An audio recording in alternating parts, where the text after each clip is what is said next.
We all know light travels forward, outward from its source, always at light speed. But what if, just for a moment, we could trick it into going backward? Could light be reversed? Could we rewind a photon? Picture this. You flip on a flashlight and watch the beam shoot forward into the darkness. Every photon races away from the bulb at exactly 299,792,458 meters per second. This is the natural order.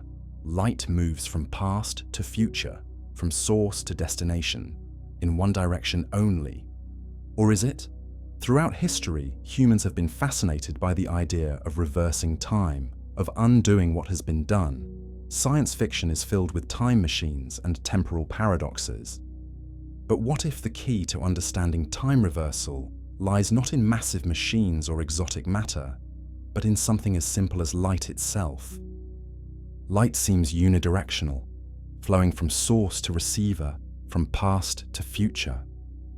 Every sunrise sends photons on a one-way journey from the sun to your eyes. Every laser pointer draws a straight line through space that seems impossible to retrace. Every LED display pushes information outward into the world, never to return. But in special materials, under carefully controlled conditions, and following the strange rules of quantum mechanics, light can be bent, reflected, reversed, and in some truly mind-bending cases, even appear to go backward in time. These aren't just theoretical curiosities, they're real phenomena happening in laboratories around the world right now. We're about to explore a question that sits at the intersection of physics, philosophy, and pure wonder. Is this backward motion just an illusion, a clever trick of waves and mirrors? Or does it reveal something deeper about the nature of space, time, and causality itself? The answer will take us through ordinary mirrors and exotic metamaterials, through quantum mechanics and relativity, through real experiments that seem to violate everything we thought we knew about the direction of time. First, let's be clear about what we mean by backwards. When we talk about light going backward, we need to be incredibly precise about what we mean. The word backward can refer to several completely different phenomena, each with its own physics, its own implications, and its own degree of mind-bending weirdness. Imagine you're standing in a dark room with a laser pointer. You press the button and watch a red dot appear on the far wall. The light travels from the pointer to the wall in what we call the forward direction. Now, what would it mean for that light to go backward? The most obvious interpretation is spatial reversal. This would mean the light beam literally turns around and travels back along the same path it just took, like a car making a U-turn on a highway. The photons that were moving away from you are now moving toward you. This is the kind of reversal we see with mirrors every day, though, as we'll discover, it's more complicated than it appears. But there's another kind of backward that's far more subtle and far more strange. In the world of waves, light doesn't just have a direction of travel, it also has something called phase. Think of phase like the rhythm of a wave. If you could see the electric and magnetic fields of light oscillating, the phase tells you whether the field is at its peak, its valley, or somewhere in between at any given moment. Phase reversal means flipping this rhythm. If the wave was going up, now it's going down. If it was reaching a peak, now it's diving toward a valley. This creates a kind of mirror image of the original wave, not in space, but in time. The wave effectively runs backward through its own oscillation cycle. Imagine watching a slow-motion video of ocean waves. In normal playback, you see the wave crests building, reaching their peak, then crashing down into troughs. Phase reversal would be like playing that video in reverse. The waves would still be moving in the same direction across the ocean, but their up and down motion would be completely inverted. Troughs would become peaks, peaks would become troughs, and the entire rhythm of the ocean would run backward in time.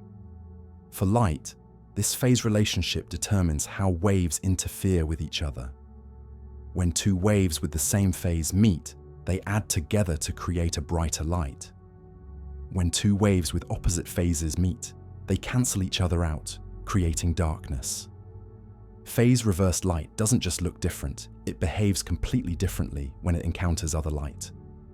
Then there's group velocity reversal, which sounds technical, but describes something genuinely bizarre.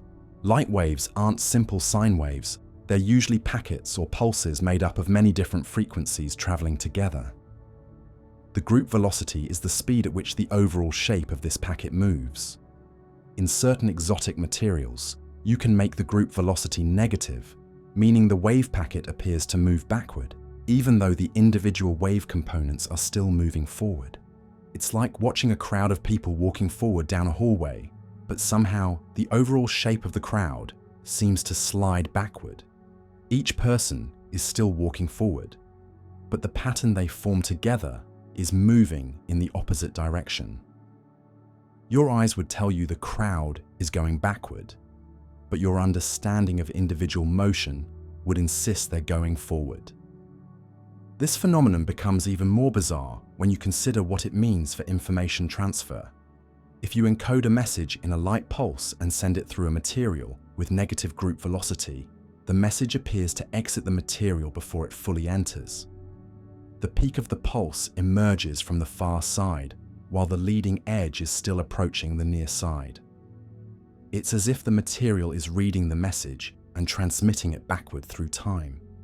Yet no information actually travels faster than light, and no causality is violated.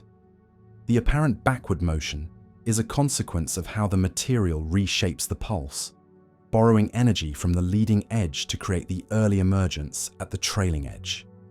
It's an elaborate shell game played with photons, creating the illusion of time travel without actually breaking any physical laws. The most mind-bending interpretation is temporal reversal, the idea that light could literally move backward in time. This would mean photons that exist right now somehow travel into the past, arriving at their destination before they were even emitted. This would violate causality, create paradoxes, and fundamentally break our understanding of how the universe works. But here's where it gets interesting. While true temporal reversal seems impossible, there are quantum mechanical phenomena that blur the line between cause and effect in ways that make us question what we mean by the direction of time itself. Consider what happens when you shine light through a piece of glass. The light slows down inside the glass, taking longer to traverse the material than it would to cross the same distance in vacuum. But something strange happens at the boundary. Even before the main part of the light pulse has entered the glass, a small amount of light emerges from the other side. It's as if the glass is anticipating the arrival of the light and sending out a preview. This isn't science fiction. It's a well-documented phenomenon that follows directly from the wave nature of light. The glass doesn't actually know the light is coming. Instead, the way waves interact with matter creates this apparently precognitive effect. But it raises profound questions about what we mean by before and after when dealing with light. The mathematics behind this effect reveals something fundamental about waves. When a wave encounters a boundary, it doesn't just affect what happens at that boundary, it influences the wave behavior throughout the entire system. The wave seems to know about obstacles and boundaries that it hasn't reached yet, adjusting its behavior in anticipation of future interactions. This non-local behavior extends to quantum mechanics in ways that become truly mind-bending. In quantum field theory, particles are constantly being created and destroyed, popping in and out of existence in a quantum foam of virtual interactions. These virtual particles can travel backward in time, carrying information about future events into the past. Even more puzzling are certain quantum mechanical experiments where measuring light in the future seems to change what happened to it in the past. These delayed choice experiments suggest that the history of a photon isn't fixed until someone observes it, and that observation can happen long after the photon has supposedly made its journey. In these experiments, you can set up a situation where a photon has two possible paths to take. Normally, quantum mechanics says the photon takes both paths simultaneously until you measure which path it actually took. But in a delayed choice experiment, you can decide whether to measure the path after the photon has already completed its journey. Remarkably, your future decision seems to retroactively determine which path the photon took in the past. John Wheeler, the physicist who proposed these experiments, described them as giving us the power to reach back into the past and influence events that have already happened. The photon's behavior at the beginning of its journey depends on measurements that won't be made until the end. Past and future become entangled in ways that challenge everything we think we know about the flow of time. This doesn't mean information is traveling backward in time, but it does suggest that our everyday notions of past, present, and future might not apply to individual photons in the way we expect them to. The photon's history becomes entangled with future measurements in ways that challenge our understanding of temporal order. There's also the question of what we mean by the same light. When light hits a mirror and reflects back toward its source, are we looking at the same photons traveling in reverse, or are we looking at new photons that happen to be traveling in the opposite direction? Quantum mechanics suggests that photons are indistinguishable, so this question might not even have a meaningful answer. But the distinction matters for understanding reversal. If reflection creates new photons, then we're not really reversing the original light, we're creating new light that happens to travel backward. If reflection somehow turns the original photons around, then we might be looking at genuine reversal. The answer depends on how you interpret quantum mechanics, and different interpretations give different answers. Some say the photons are absorbed by the mirror and new ones are emitted. Others say the same photons bounce off and reverse direction. Still others say the question itself is meaningless because photons don't have individual identities. This ambiguity extends to the very concept of a photon's path through space. In classical physics, objects have definite trajectories. A baseball follows a parabolic arc from pitcher to catcher, and we can track its position at every moment along the way. But photons don't behave like baseballs. They exist in quantum superposition, potentially taking all possible paths simultaneously until measurement forces them to choose. When we try to reverse a photon's path, we're not just changing its direction of travel, we're collapsing its quantum superposition and forcing it to commit to a specific trajectory. The act of reversal fundamentally changes the nature of the light we're trying to reverse. This leads to some truly bizarre possibilities. In principle, you could set up an experiment where light travels forward through one path and backward through another path simultaneously. The same photon could be moving in both directions at once, at least until you measure it and collapse the superposition. Such experiments have actually been performed, and they reveal that our intuitive understanding of direction and motion breaks down completely at the quantum scale. Light can indeed go backward, but backward means something completely different from what we expect. All of this leads us to a crucial realization. When we ask whether light can go backward, we're not just asking a physics question, we're asking a philosophical question about the nature of identity, causality, and time itself. The answer you get depends not just on the experiment you perform, but on how you interpret what the experiment means. This ambiguity isn't a flaw in our understanding, it's a feature of reality at the quantum scale. The microscopic world doesn't necessarily obey the same rules of logic and causality that govern our everyday experience. Particles can be in multiple places at once, effects can precede causes, and the act of observation can change the past. The implications extend far beyond academic physics.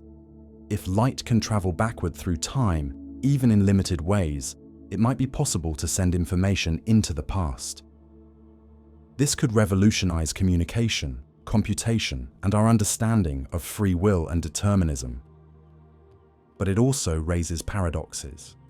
If you could send a message to the past, telling yourself not to send the message, what would happen? Would the universe prevent the paradox, or would it split into multiple timelines to accommodate contradictory histories? These questions remain unanswered, but they illustrate how the simple question of light going backward opens up some of the deepest mysteries in physics and philosophy. We're not just talking about optical tricks. We're probing the fundamental nature of reality itself.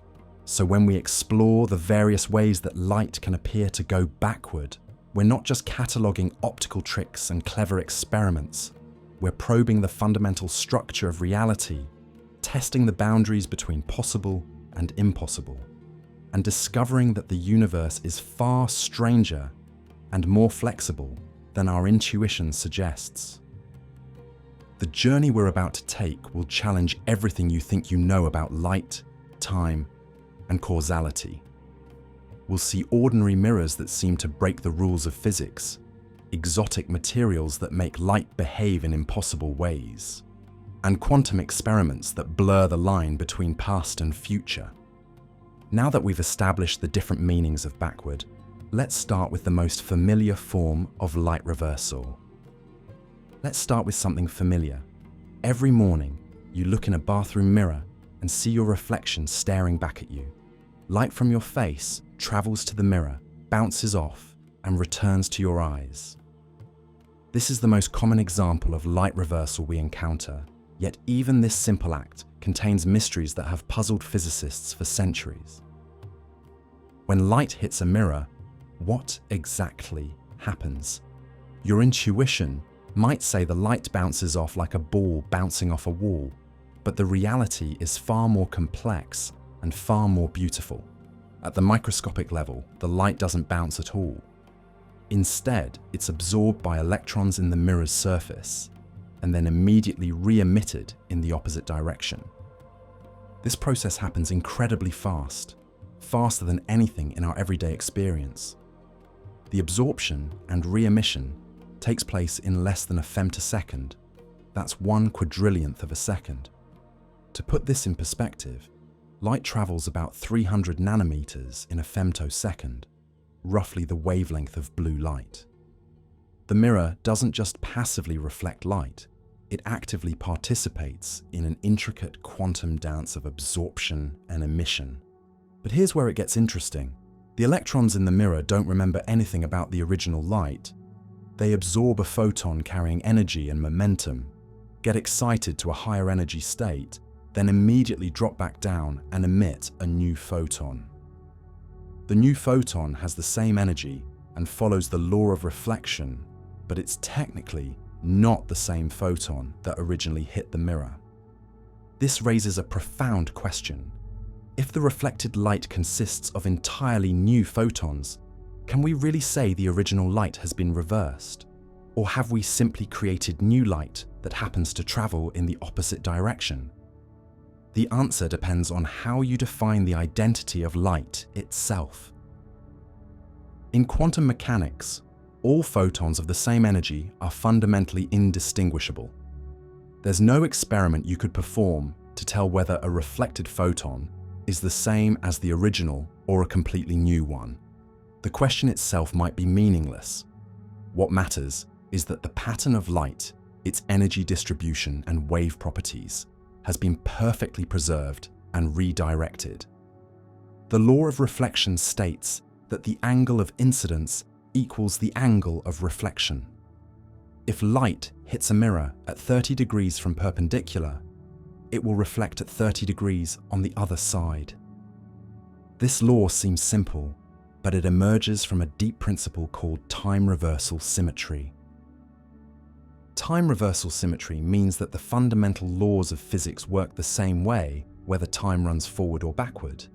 If you could film a light ray reflecting off a mirror and then play the film in reverse, the reversed motion would also obey the laws of physics perfectly.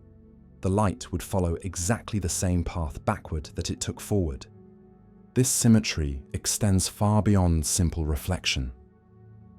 All of electromagnetic theory, from radio waves to gamma rays, exhibits perfect time reversal symmetry. Maxwell's equations, which describe how electric and magnetic fields behave, work equally well whether you plug in positive time or negative time. The mathematics doesn't care which direction time flows. But everyday mirrors have limitations. They only work for light coming from specific angles, and they can only send light back along paths that are symmetric to the incoming direction.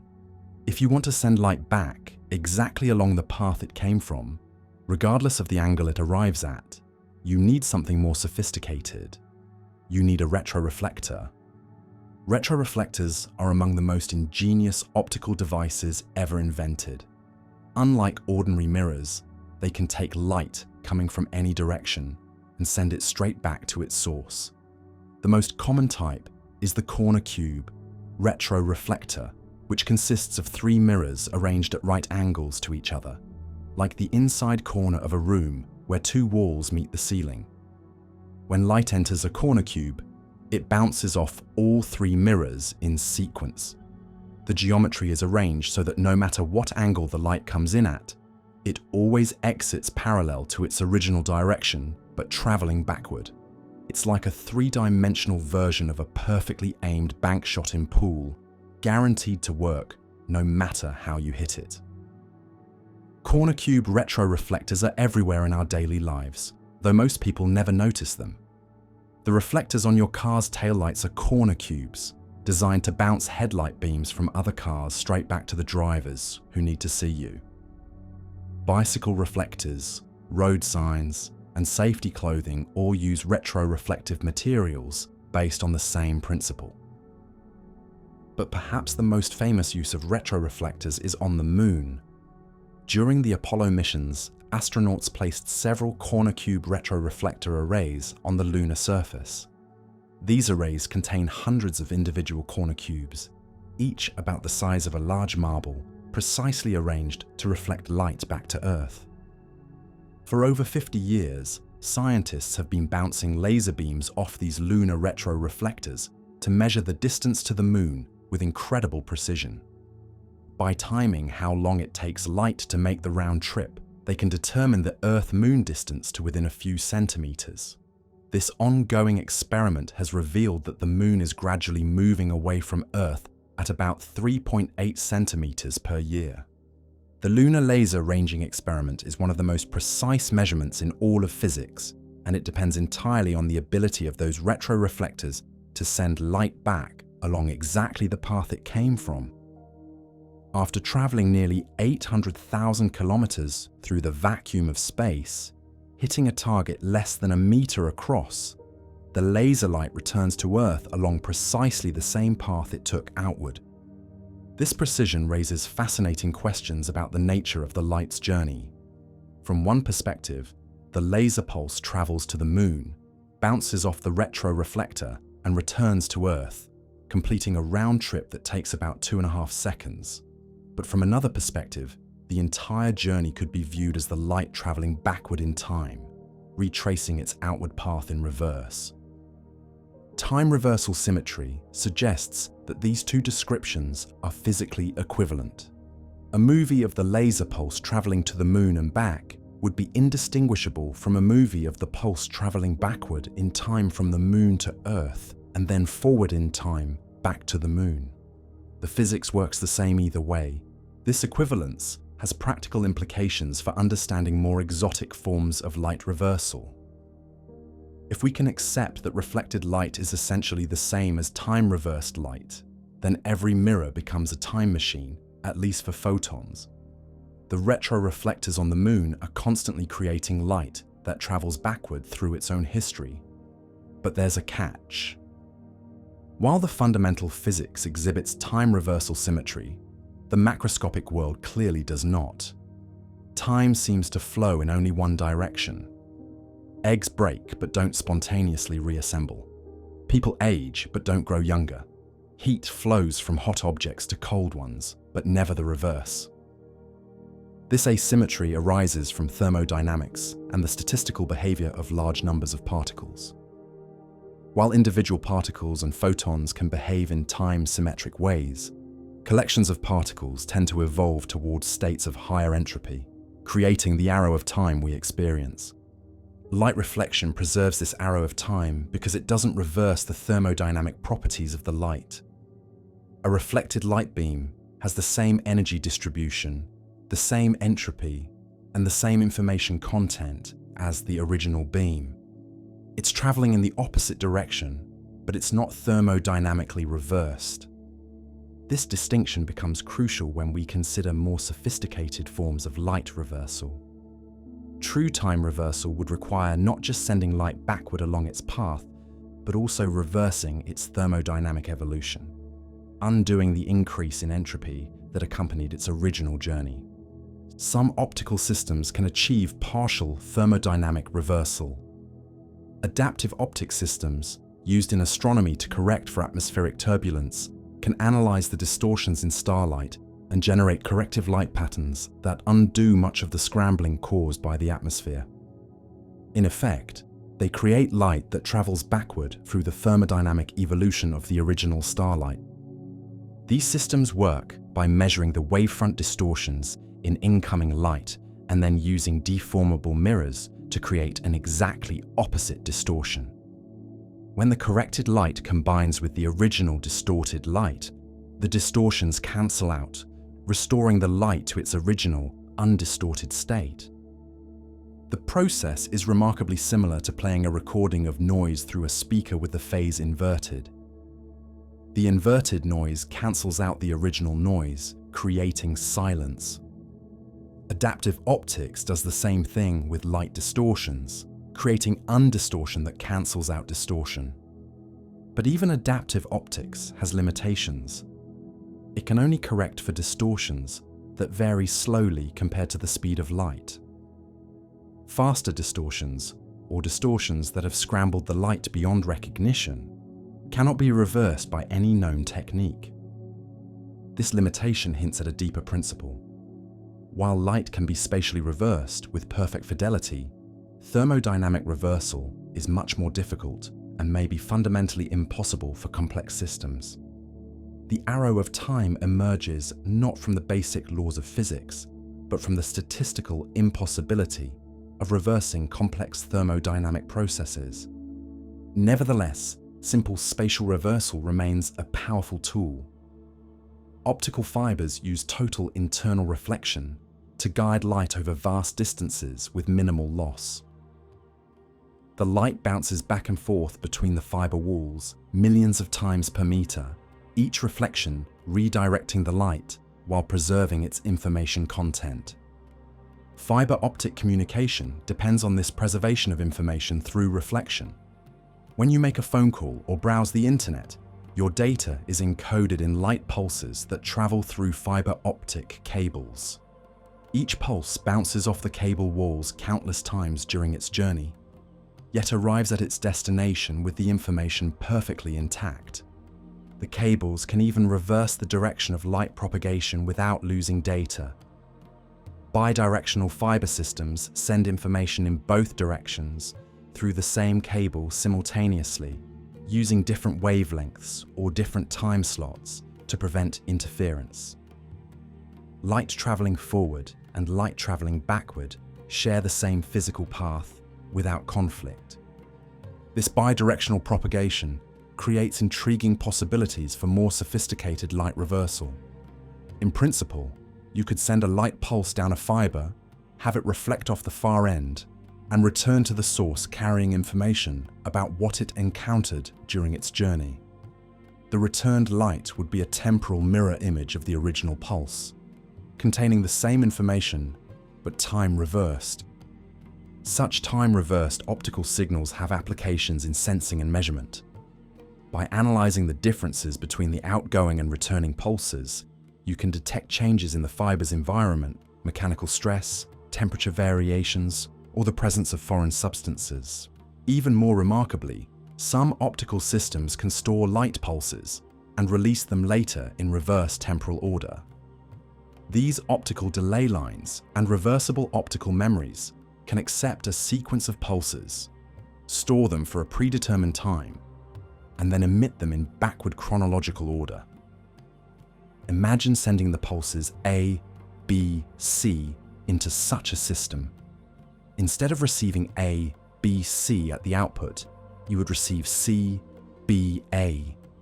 The temporal sequence has been reversed, even though each individual pulse maintains its internal structure. It's like recording a conversation and playing it back with the sentences in reverse order. but each sentence still comprehensible. These capabilities suggest that even ordinary optical reflection contains the seeds of more exotic light reversal phenomena. The time symmetry that allows simple mirrors to work also enables more sophisticated forms of temporal manipulation, limited only by thermodynamic constraints and the ingenuity of optical engineers. The retroreflectors sitting on the Moon right now are proof that light reversal is not just a laboratory curiosity, but a practical tool that can work reliably over astronomical distances and time scales. Every laser pulse they reflect back to Earth is a small demonstration that the universe permits light to retrace its path through space and time. But mirrors and retroreflectors are just the beginning. To see truly exotic light reversal, we need to look beyond simple reflection and into the strange world of engineered materials that can bend light in ways that nature never intended. So in everyday optics, can we make light reverse its path beyond simple reflection? The answer lies in metamaterials. Imagine dropping a straw into a glass of water and watching it bend at the water's surface. This bending, called refraction, happens because light travels at different speeds in air and water. The light from the straw changes direction as it crosses the boundary, making the straw appear broken or displaced. This is one of the most familiar optical phenomena in our daily lives, governed by a simple law that has been understood for centuries. Snell's law describes exactly how much light bends when it crosses from one material to another. The amount of bending depends on the refractive index of each material, a number that tells us how much that material slows down light compared to its speed in vacuum.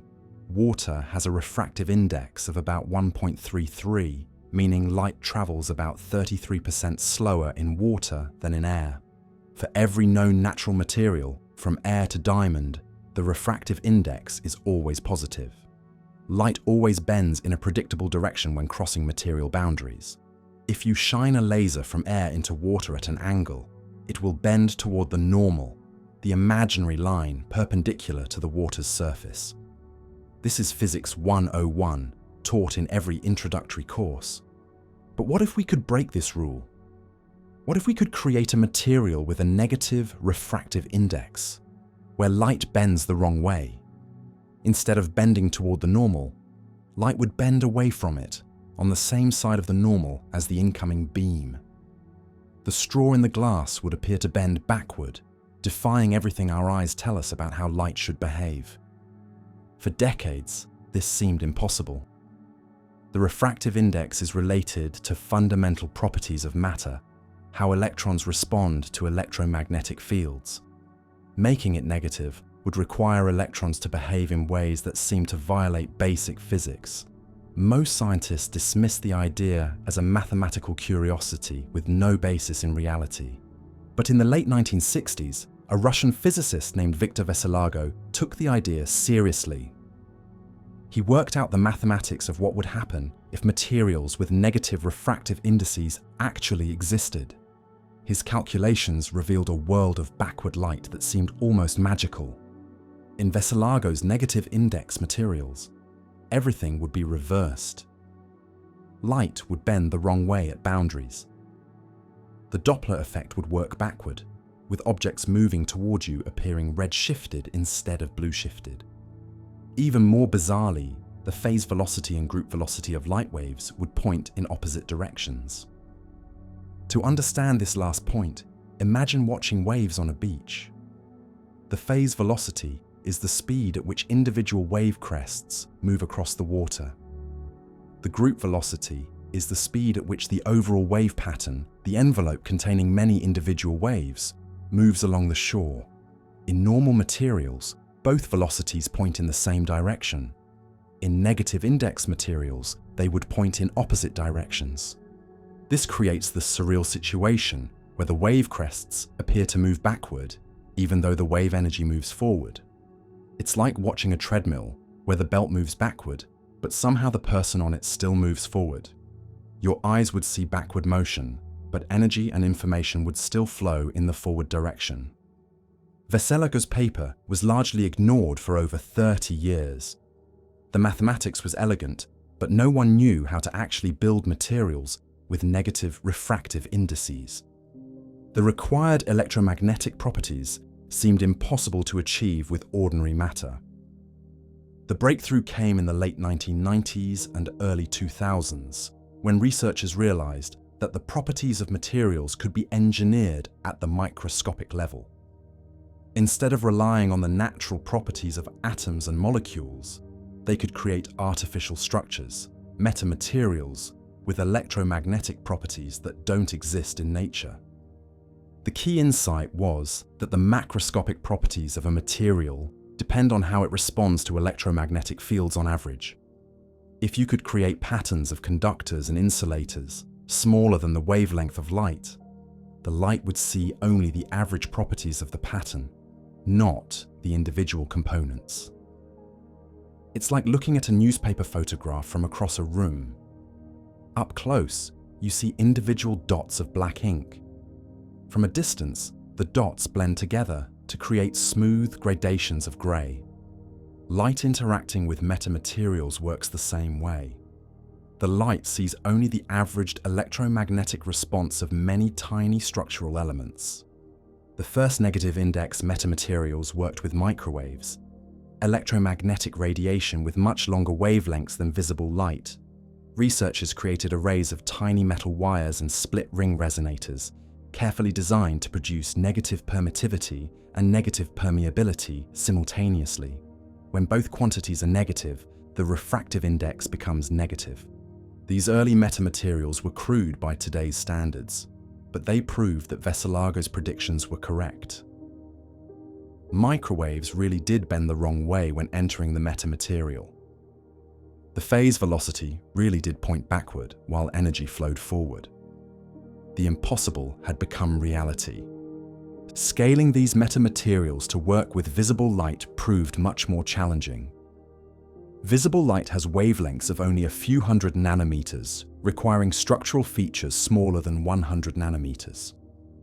This pushes the limits of current fabrication technology, requiring electron beam lithography and other exotic manufacturing techniques.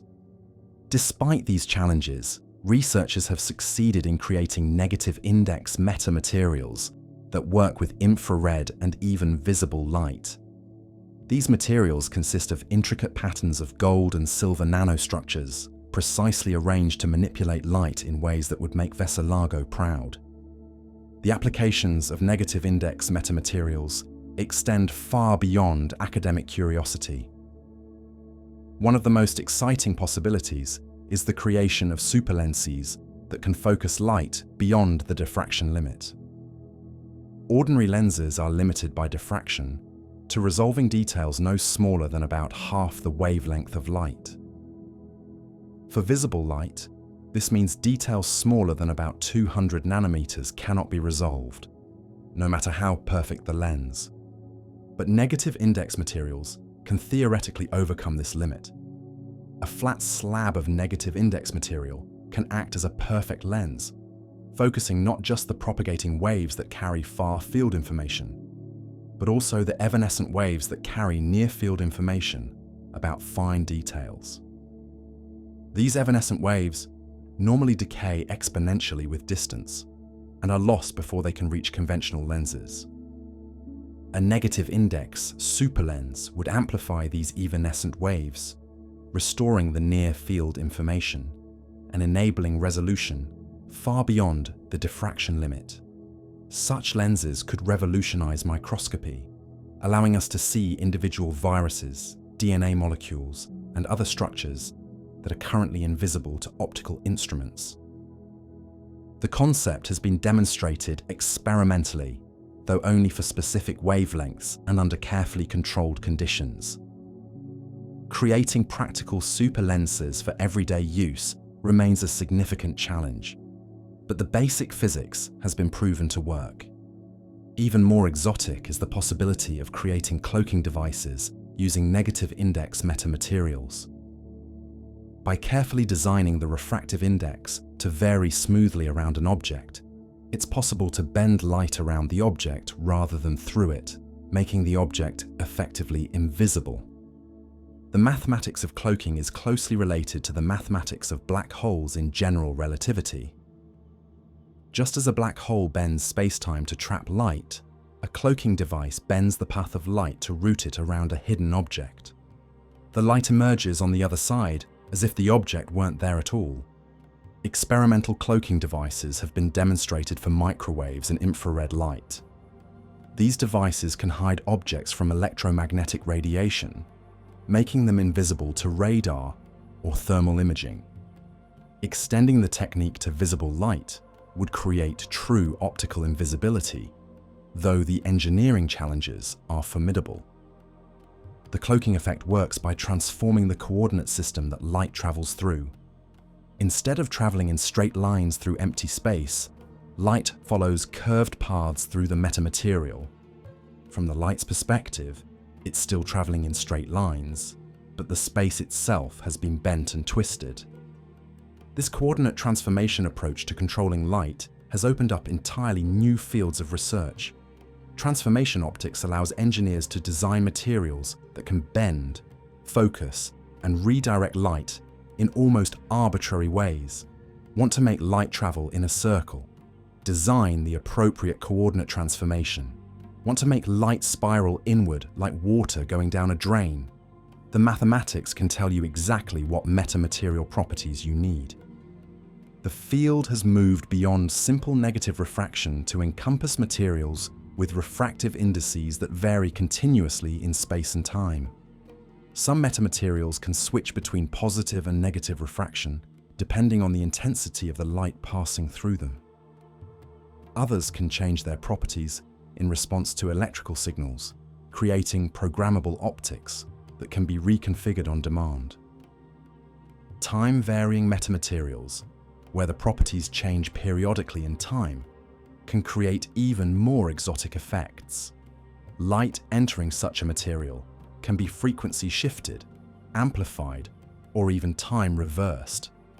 These materials break time translation symmetry, creating optical effects that have no counterpart in conventional materials.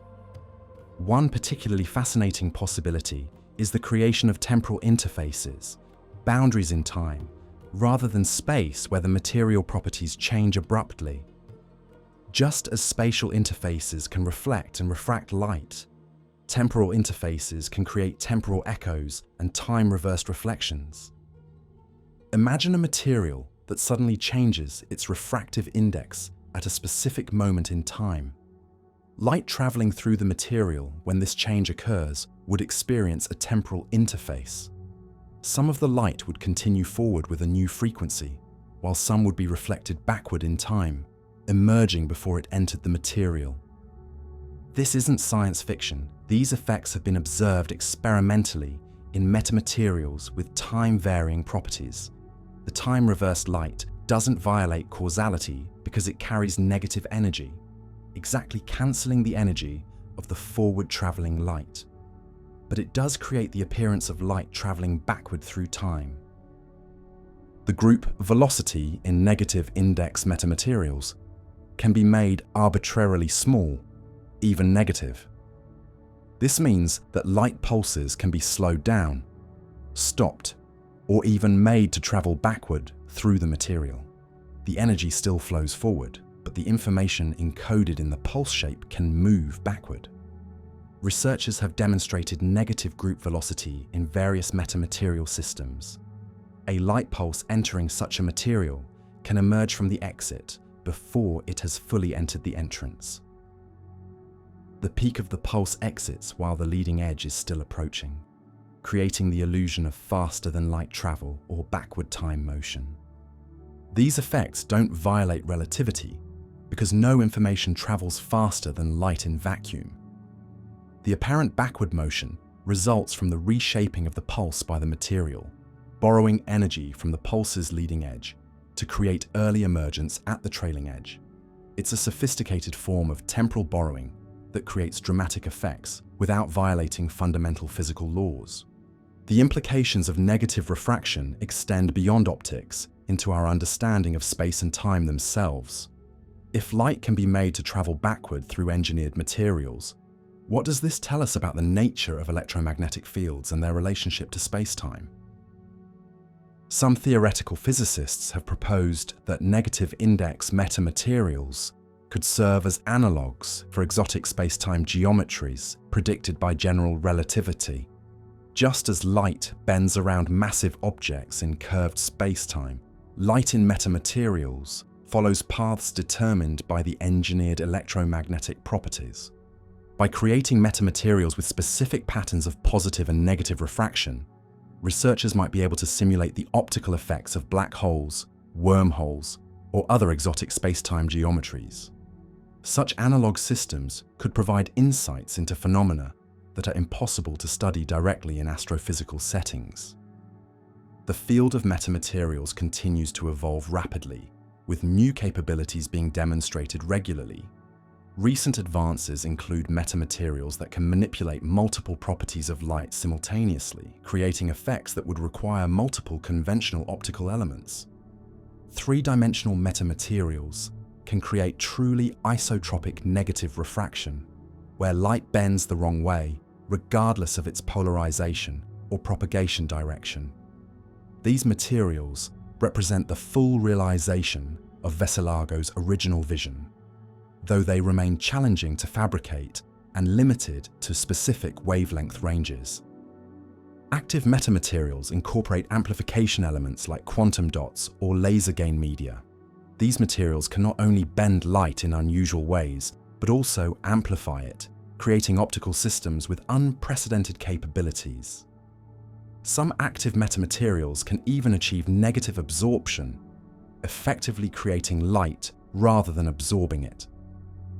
The future of metamaterials lies in making them more practical, more broadband, and more easily manufactured. Current metamaterials often work only for specific wavelengths and require expensive fabrication techniques. Making them work across the entire visible spectrum while keeping costs reasonable remains a major engineering challenge. But the potential rewards are enormous.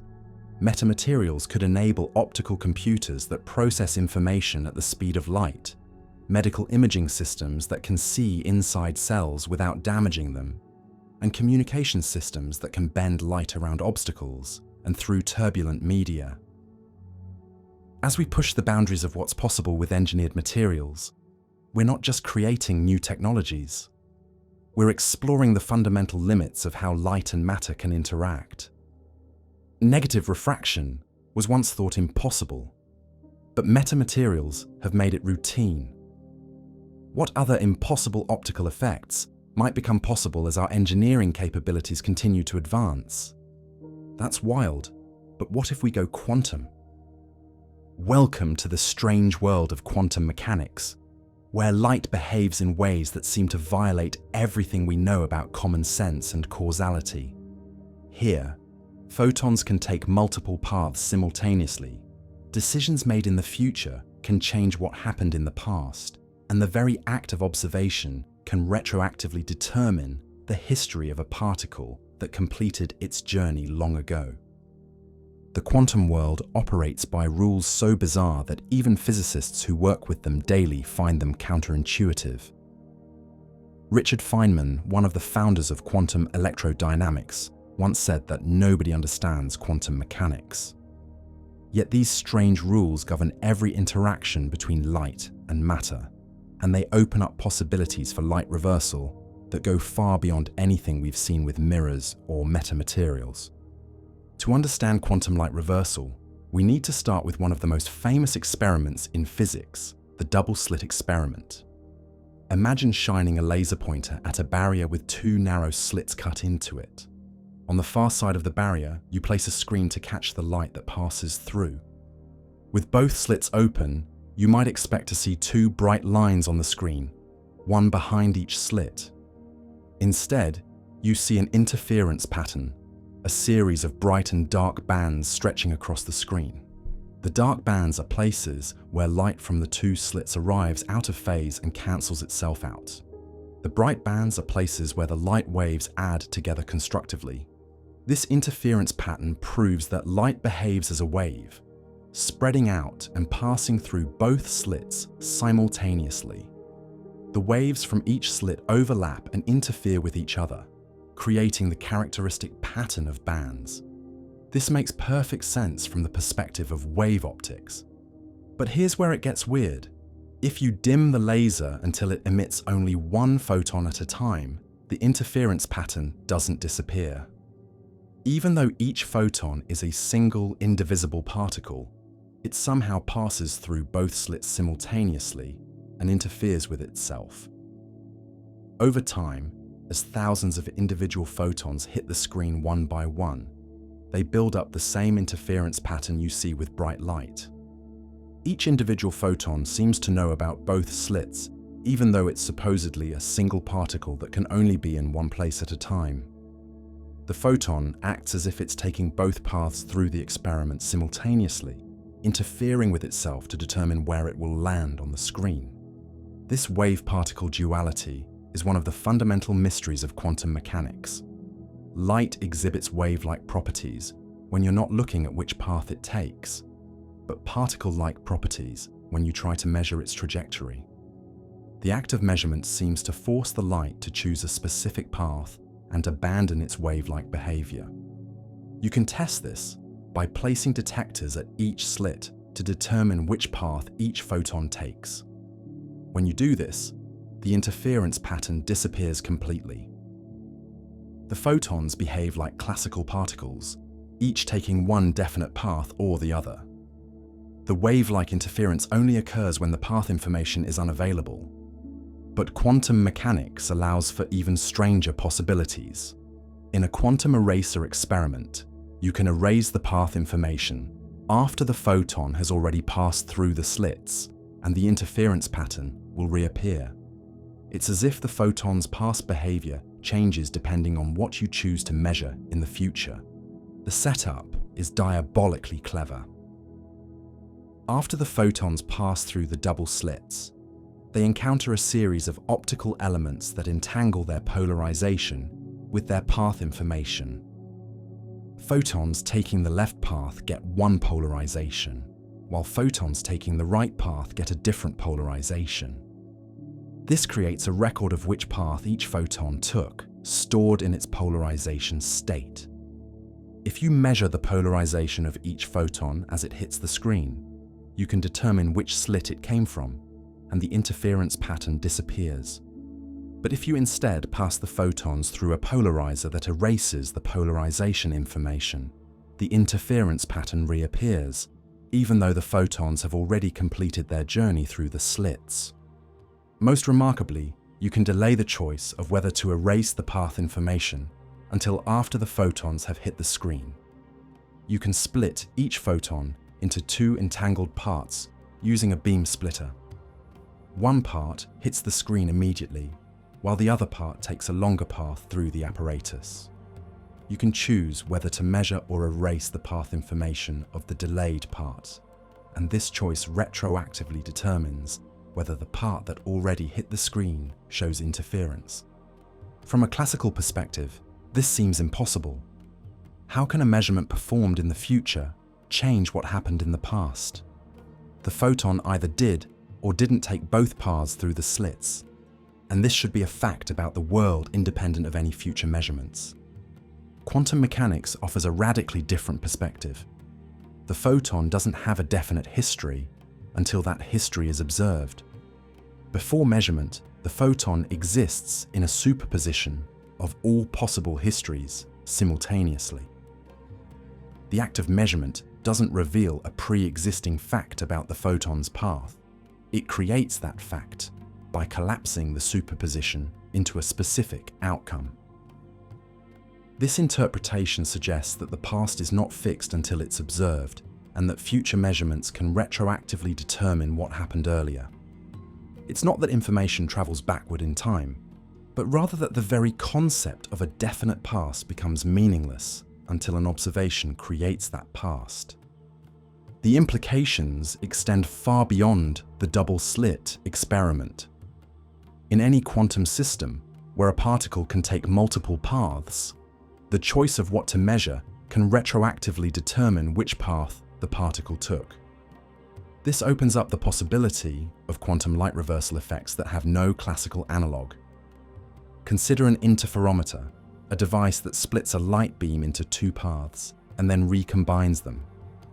If the paths have slightly different lengths, the recombined light will show interference fringes as the phase difference between the paths varies. This is a standard tool in precision optics, used for everything from gravitational wave detection to measuring tiny displacements. But in a quantum interferometer with single photons, something remarkable happens. Each photon entering the interferometer exists in a superposition of taking both paths simultaneously. When the paths recombine, the photon interferes with itself, and the probability of detecting it at each output depends on the phase difference between the paths. By adjusting the phase difference, you can control where each photon emerges from the interferometer. Set the phase to 0, and all photons emerge from one output. Set it to 180 degrees, and all photons emerge from the other output. Intermediate phases create probabilistic mixtures of the two outcomes. This phase control allows for a form of quantum light steering that goes beyond classical reflection. You're not just bouncing light off surfaces, you're manipulating the quantum probability amplitudes that determine where each photon will go. The photon's path through the interferometer is determined by quantum interference between alternative histories. More exotic interferometer configurations can create even stranger effects. A Mach-Zehnder interferometer with variable phase shifters can be configured so that photons entering one input are guaranteed to exit from the input they didn't enter. Every photon gets turned around and sent back where it came from, but through a quantum process rather than classical reflection. This quantum turnaround effect relies on destructive interference to eliminate the possibility of forward transmission while using constructive interference to enhance backward reflection. The photon doesn't bounce off a mirror, instead, its probability amplitude for moving forward is cancelled by quantum interference, forcing it to move backward. Even more remarkably, this quantum reflection can be made non-reciprocal. A photon entering from the left might be reflected back to the left, while a photon entering from the right passes through unimpeded. This breaks the symmetry that governs classical reflection and creates a quantum optical diode that allows light to flow in only one direction. Non-reciprocal quantum devices can be created using the properties of entangled photons. When two photons are quantum entangled, measuring one instantaneously affects the other, regardless of the distance between them. This spooky action at a distance, as Einstein called it, can be harnessed to create optical systems where the behavior of light depends on quantum correlations, rather than classical electromagnetic fields. In an entanglement-based quantum eraser, pairs of entangled photons are separated and sent along different paths. One photon from each pair is used to create an interference pattern, while the other photon is either measured or not measured, depending on the desired outcome. Measuring the second photon erases the interference of the first, even if the measurement occurs after the first photon has already been detected. This creates a form of quantum light control that operates through entanglement rather than direct interaction. You can retroactively change the behavior of light that has already completed its journey by performing measurements on distant entangled partners. It's as if you have remote control over the past behavior of photons. The quantum eraser effect has been demonstrated over increasingly large distances. Researchers have created entangled photon pairs, sent one photon to a detector kilometers away, and then used local measurements on the remaining photon to control the interference pattern observed at the distant detector. The quantum correlation persists over macroscopic distances, enabling non-local control of light propagation. These experiments raise profound questions about the nature of causality and the relationship between measurement and reality. If future measurements can retroactively determine the past behavior of photons, what does this mean for our understanding of cause and effect? One interpretation is that quantum mechanics is fundamentally non-local, with correlations that transcend space and time.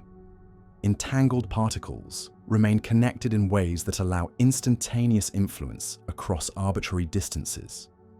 This non-locality doesn't allow faster-than-light communication, but it does enable correlations that seem to violate our classical intuitions about locality and causality. Another interpretation suggests that quantum mechanics is revealing the limitations of our classical concepts of space and time. At the quantum scale, these concepts might be approximations that break down when applied to individual particles and measurements. The apparent retroactive influence of future measurements might reflect the fact that time itself is an emergent property that doesn't apply to quantum systems in the same way it applies to classical objects. Quantum field theory, the most fundamental description of light and matter, treats particles as excitations in underlying quantum fields that extend throughout space and time. From this perspective, a photon isn't a localized particle following a definite trajectory, but rather a wave-like disturbance in the electromagnetic field that can exhibit both particle and wave properties depending on how it's observed. This field perspective helps explain how quantum interference can create effects that appear to reverse the flow of information or causality. The field itself is governed by equations that are symmetric under time reversal, just like classical electromagnetic theory. But the quantum nature of the field allows for superposition states and entangled correlations that have no classical analog. Quantum interference can be used to create more sophisticated forms of light reversal than simple reflection. Parametric amplifiers and frequency converters can reverse the temporal envelope of light pulses while preserving their spatial structure. These devices use nonlinear optical crystals to mix light with strong pump beams, creating new light with modified temporal properties. In a parametric time lens, a light pulse is stretched in time, then passed through a nonlinear crystal with a carefully timed pump pulse. The crystal can compress the stretched pulse back to its original duration while reversing its temporal structure. Events that occurred early in the original pulse now occur late in the processed pulse, and vice versa. This temporal reversal is different from spatial reflection because it operates on the time structure of the light rather than its propagation direction. A pulse that originally grew brighter then dimmer will emerge from the parametric time lens, growing dimmer then brighter. The temporal evolution has been reversed, while the spatial propagation remains forward.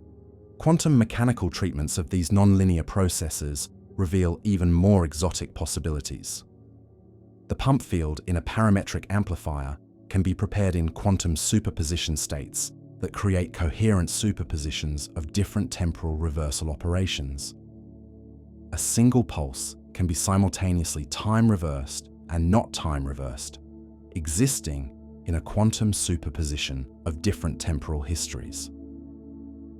These quantum temporal superpositions can be used to create interferometer configurations where light interferes between different temporal orderings of the same events. A pulse can interfere with its own time-reversed version, creating temporal interference patterns that have no classical analog.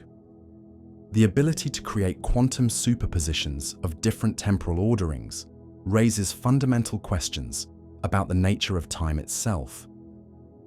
If a quantum system can exist in a superposition of different temporal sequences, what does this mean for our understanding of causality and the flow of time?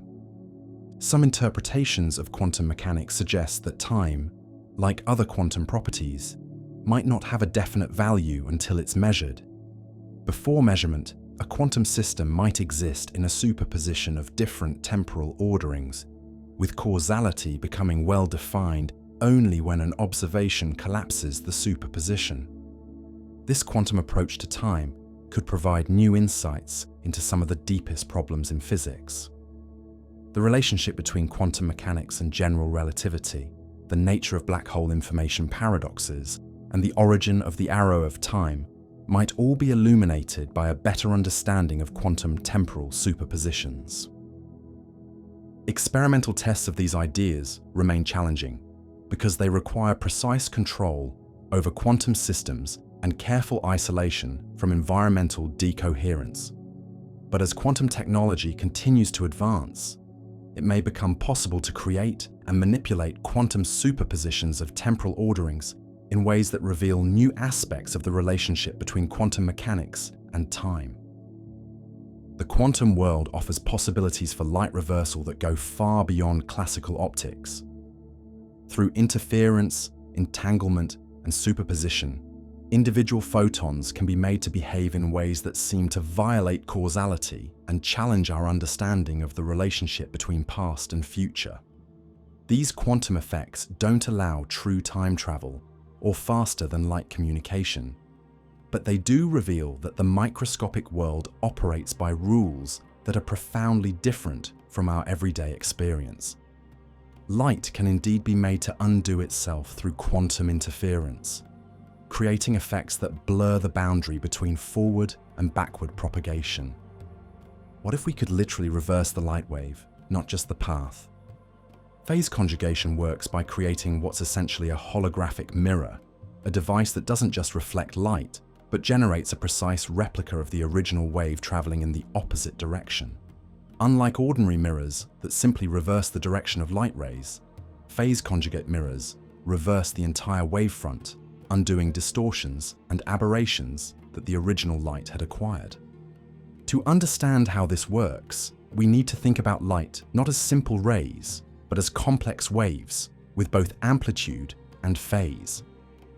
The amplitude determines the brightness of the light, while the phase determines the timing of the wave's oscillations. When light travels through turbulent air, dense media, or imperfect optical systems, both the amplitude and phase can become distorted in complicated ways. An ordinary mirror preserves these distortions. If you send distorted light to a regular mirror, you get distorted light reflected back. The mirror doesn't fix the problems in the light beam, it just sends them back in the opposite direction. But a phase conjugate mirror does something remarkable. It generates light with the exact opposite distortions, creating a beam that, when combined with the original path, cancels out all the accumulated aberrations. The mathematics of phase conjugation are elegant in their simplicity. If the original light wave has a complex amplitude described by a function of space and time, the phase conjugated wave has a complex amplitude that's the complex conjugate of the original. This mathematical operation reverses the phase while preserving the amplitude, creating a wave that's effectively the time reverse of the original. When this time-reversed wave propagates back through the same medium that distorted the original beam, something magical happens. Every distortion that was added to the original wave during its forward journey is systematically removed during the backward journey. Turbulence that scattered the beam is unscattered. Aberrations that defocused the light are refocused. The beam emerges from its round-trip journey perfectly restored to its original form. This process works because optical distortions are typically reciprocal. The same medium that bends light one way during the forward pass will bend it the opposite way during the backward pass, provided the light is traveling in the exact reverse direction with the proper phase relationships. Phase conjugation ensures that these phase relationships are precisely correct for optimal distortion cancellation. The first practical phase conjugate mirrors were created using nonlinear optical crystals and a technique called four-wave mixing. In this process, 3 strong laser beams are combined in a nonlinear crystal, and their interaction creates a 4th beam that's the phase conjugate of one of the input beams. The crystal acts as a medium where light waves can interact with each other, exchanging energy and momentum in ways that preserve specific phase relationships. The 4-wave mixing process can be understood as a kind of optical holography that happens in real time. The 3 input beams create an interference pattern within the crystal, a 3-dimensional hologram that stores information about the wavefront of the signal beam. When one of the reference beams reads this hologram, it reconstructs the signal beam's wavefront in reverse, creating the phase-conjugated output. Early phase-conjugate mirrors worked primarily with infrared laser light and required powerful pump beams to drive the nonlinear interactions. The crystals had to be carefully phase-matched, meaning the crystal structure had to be oriented so that the nonlinear interactions would be efficient. Getting everything aligned properly was technically challenging, but the results were spectacular. Research has demonstrated that a severely aberrated laser beam could be sent through a phase-conjugate mirror and emerge nearly perfectly corrected. Beams that had been scattered by turbulent gases, distorted by imperfect lenses, or degraded by atmospheric turbulence could be restored to near-perfect quality by the time reversal process. These early experiments revealed the true power of phase conjugation. Unlike adaptive optic systems that measure distortions and apply corrections using deformable mirrors, phase conjugate mirrors automatically generate the correct compensation without any need for wavefront sensors or feedback control. The correction is built into the physics of the time reversal process. The applications were immediately obvious. Astronomers struggling with atmospheric turbulence could potentially use phase conjugation to see stars with unprecedented clarity. Laser weapons and communication systems could maintain beam quality over long distances through turbulent air. Medical imaging systems could see through scattering tissue that normally obscures fine details. But the most dramatic applications emerged in laser fusion research. In inertial confinement fusion, enormous laser systems focus multiple beams onto tiny fuel pellets with incredible precision. Any distortions in the laser beams can prevent the pellet from compressing uniformly, ruining the fusion reaction. Phase conjugation offered a way to automatically correct beam distortions, potentially making laser fusion more practical. The National Ignition Facility at Lawrence Livermore National Laboratory incorporates phase conjugation into its laser architecture. The facility uses 192 laser beams, each passing through long chains of amplifiers that can introduce significant optical distortions. Phase conjugate mirrors in each beam path help maintain beam quality despite the complex propagation through multiple optical elements. Each laser beam makes a double pass through the amplifier chain. On the first pass, the beam is amplified but also distorted by imperfections in the amplifier materials. At the end of the chain, a phase conjugate mirror reflects the beam back through the same amplifiers. On the return pass, the beam is further amplified, but the phase conjugation process automatically corrects the distortions from both passes. This double-pass architecture with phase conjugation allows the laser system to achieve much higher beam quality than would be possible with single-pass amplification. The time reversal effect of phase conjugation essentially makes the laser system self-correcting, automatically compensating for optical imperfections that would otherwise degrade performance. Beyond laser fusion, phase conjugation has found applications in laser material processing, where high beam quality is essential for precise cutting and welding. Industrial laser systems often use phase conjugate mirrors to maintain focus quality over long working distances and through changing atmospheric conditions in factory environments. The technology has also been adapted for laser communications through turbulent media. Free space optical communication systems can use phase conjugation to automatically compensate for atmospheric turbulence that would otherwise cause signal fading and data errors. The time-reversed light finds its way back through the turbulence to the transmitter with minimal beam spreading. More exotic applications include laser-guide stars for astronomy.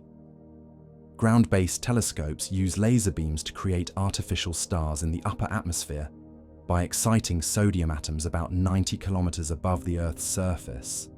These artificial stars serve as reference points for adaptive optic systems that correct for atmospheric turbulence. Phase conjugation can improve the quality and stability of these laser-guide stars. Recent advances have extended phase conjugation to shorter wavelengths and lower power levels. Researchers have demonstrated phase conjugate mirrors that work with visible light and even ultraviolet radiation. Some systems can operate with continuous wave lasers rather than requiring high-power pulsed beams. Fiber optic phase conjugation has become particularly important for telecommunications. Long-distance fiber optic links can accumulate significant nonlinear distortions as optical pulses propagate through hundreds of kilometers of fiber. Phase conjugate mirrors placed at intermediate points along the link can undo these distortions, allowing signals to propagate much farther without degradation. Digital phase conjugation represents the latest evolution of the technology.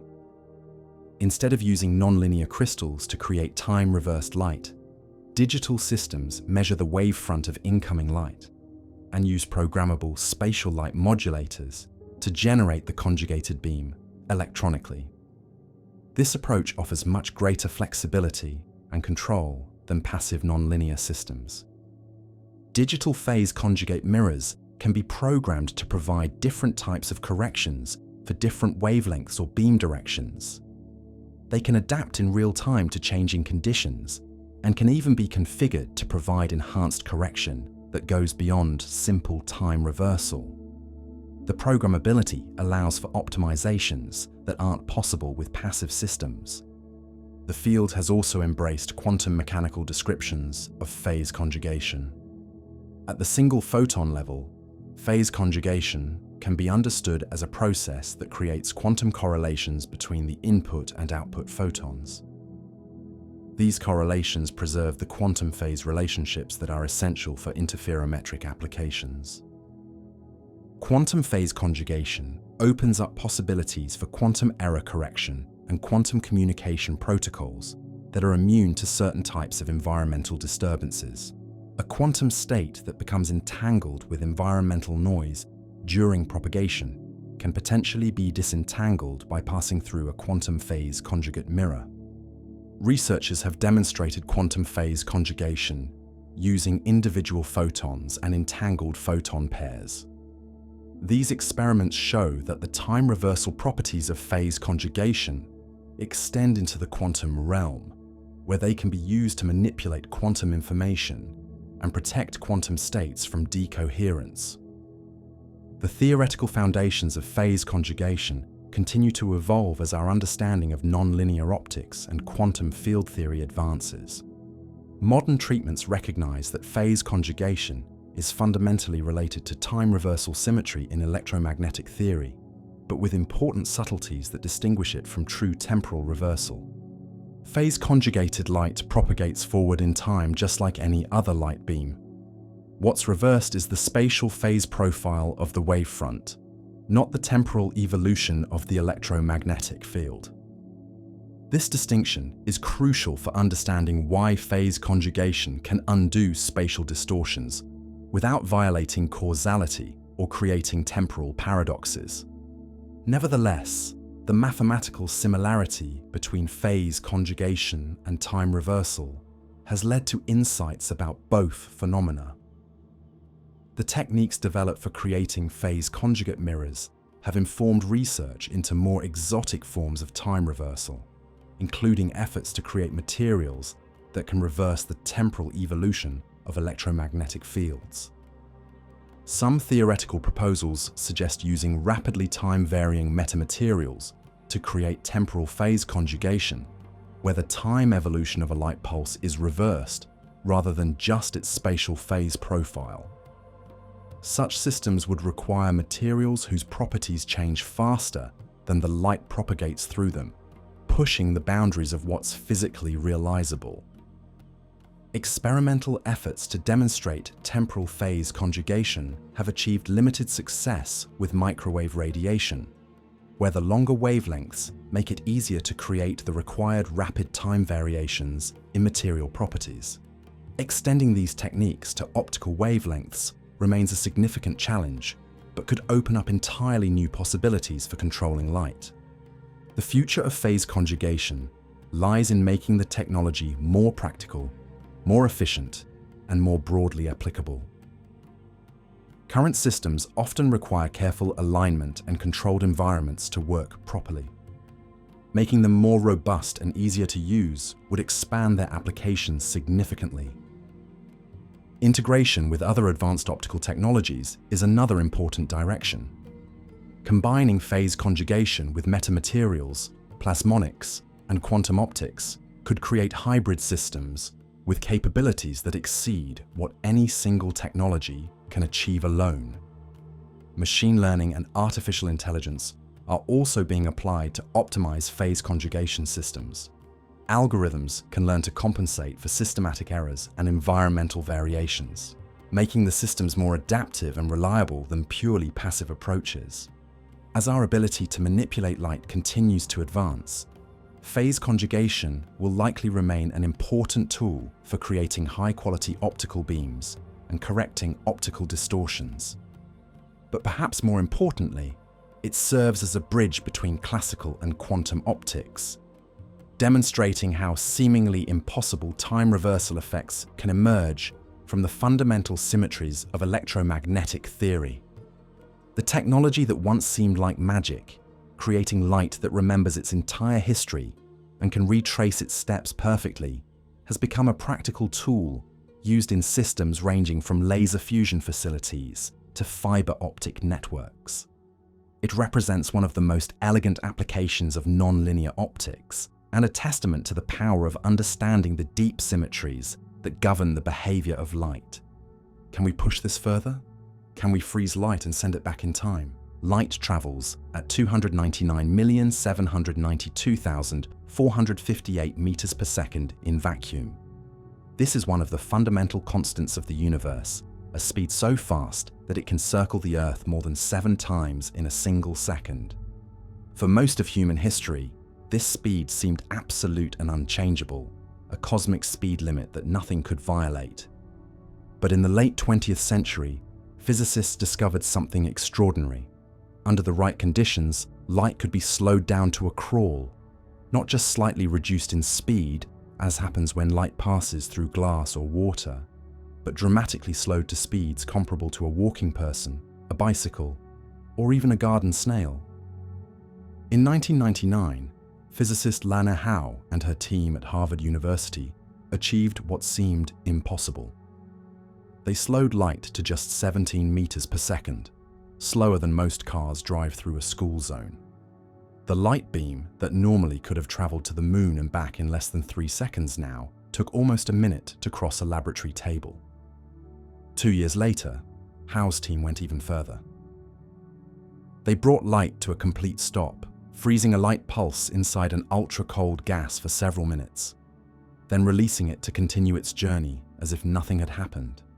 The stopped light retained all its original properties, its wavelength, intensity, and quantum characteristics, perfectly preserved during its period of immobility. These achievements weren't just laboratory curiosities. They opened up entirely new possibilities for controlling light and manipulating information. If light could be slowed, stopped, and released on demand, it might be possible to create optical memories, quantum buffers, and even devices that could reverse the direction of light propagation in ways that went far beyond simple reflection. The key to these remarkable effects lies in a quantum mechanical phenomenon called electromagnetically induced transparency, often abbreviated as EIT. This effect occurs when atoms are prepared in a special quantum state using carefully controlled laser beams. Under these conditions, the atoms become almost completely transparent to light of specific wavelengths, even though they would normally absorb that light strongly. The setup requires 3 energy levels in the atoms and 2 laser beams with precisely controlled frequencies and intensities. One laser beam, called the probe beam, carries the information you want to manipulate. The other beam, called the control beam, modifies the quantum state of the atoms to create the transparency window for the probe beam. When everything is properly aligned, something remarkable happens. The probe light doesn't just pass through the atomic medium unchanged, it becomes coupled to the quantum state of the atoms themselves. the light pulse gets converted into a collective atomic excitation, a kind of matter wave that travels much more slowly than light. This matter wave preserves all the information contained in the original light pulse. The spatial and temporal structure of the pulse, its amplitude and phase relationships, even its quantum mechanical properties are all transferred to the atomic medium. The atoms become a temporary storage system for light, holding its information in their collective quantum state. By adjusting the intensity of the control beam, researchers can control how much the light is slowed down.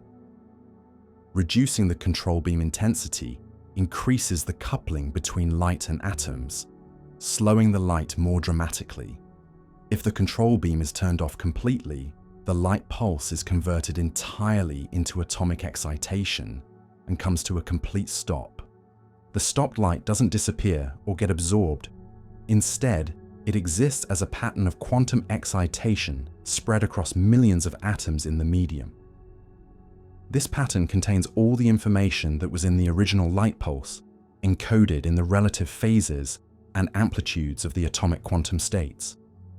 To release the stored light, the control beam is turned back on. This reverses the process, converting the atomic excitation back into a light pulse that emerges from the medium with all its original properties intact. The light picks up exactly where it left off, as if it had been paused and then resumed. But here's where it gets even more interesting. The direction in which the stored light is released depends on the direction of the control beam that releases it. If you turn on a control beam traveling in the opposite direction from the original, the stored light emerges traveling backward through the medium. This creates a form of light reversal that's fundamentally different from anything we've seen before. The light doesn't bounce off a mirror or get reflected by a surface. Instead, it gets stored as atomic excitation and then released in the opposite direction. The reversal happens at the quantum level through the manipulation of atomic quantum states rather than classical electromagnetic fields. Researchers have demonstrated this backward release of stored light in various atomic systems. The most dramatic demonstrations use Bose-Einstein condensates, ultra-cold gases where millions of atoms occupy the same quantum state. These systems provide the cleanest and most controllable environment for studying slow and stopped light phenomena. Bose-Einstein condensates are created by cooling atomic gases to temperatures just billionths of a degree above absolute zero. At these extreme temperatures, the thermal motion of the atoms becomes negligible and quantum mechanical effects dominate their behavior. The atoms lose their individual identities and merge into a single, macroscopic quantum object. This collective quantum behavior makes Bose-Einstein condensates ideal for studying light-matter interactions.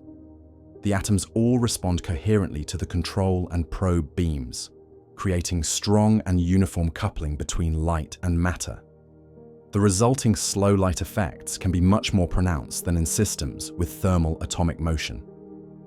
In a typical slow light experiment with a Bose-Einstein condensate, the probe light pulse enters the condensate at normal light speed. As it penetrates deeper into the medium, it gradually slows down due to the increasing coupling with the atomic quantum states. The pulse becomes progressively more compressed in space as its group velocity decreases. By the time the pulse reaches the center of the condensate, it may be traveling at just a few meters per second and compressed to a length of only micrometers. The electromagnetic energy of the pulse has been largely converted to atomic excitation energy, but the pulse maintains its coherence and structure. If the control beam is suddenly turned off at this point, the pulse comes to a complete stop. The remaining electromagnetic energy is converted to atomic excitation, and the pulse information is stored in the quantum state of the condensate. The atoms now carry a quantum imprint of the original light pulse. This quantum imprint can be maintained for surprisingly long times in well-isolated systems. The coherence time, the duration for which the atomic quantum state retains the pulse information, depends on how well the system is protected from environmental disturbances. In the best experiments, light has been stored for minutes or even hours before being successfully retrieved. The storage process is completely reversible.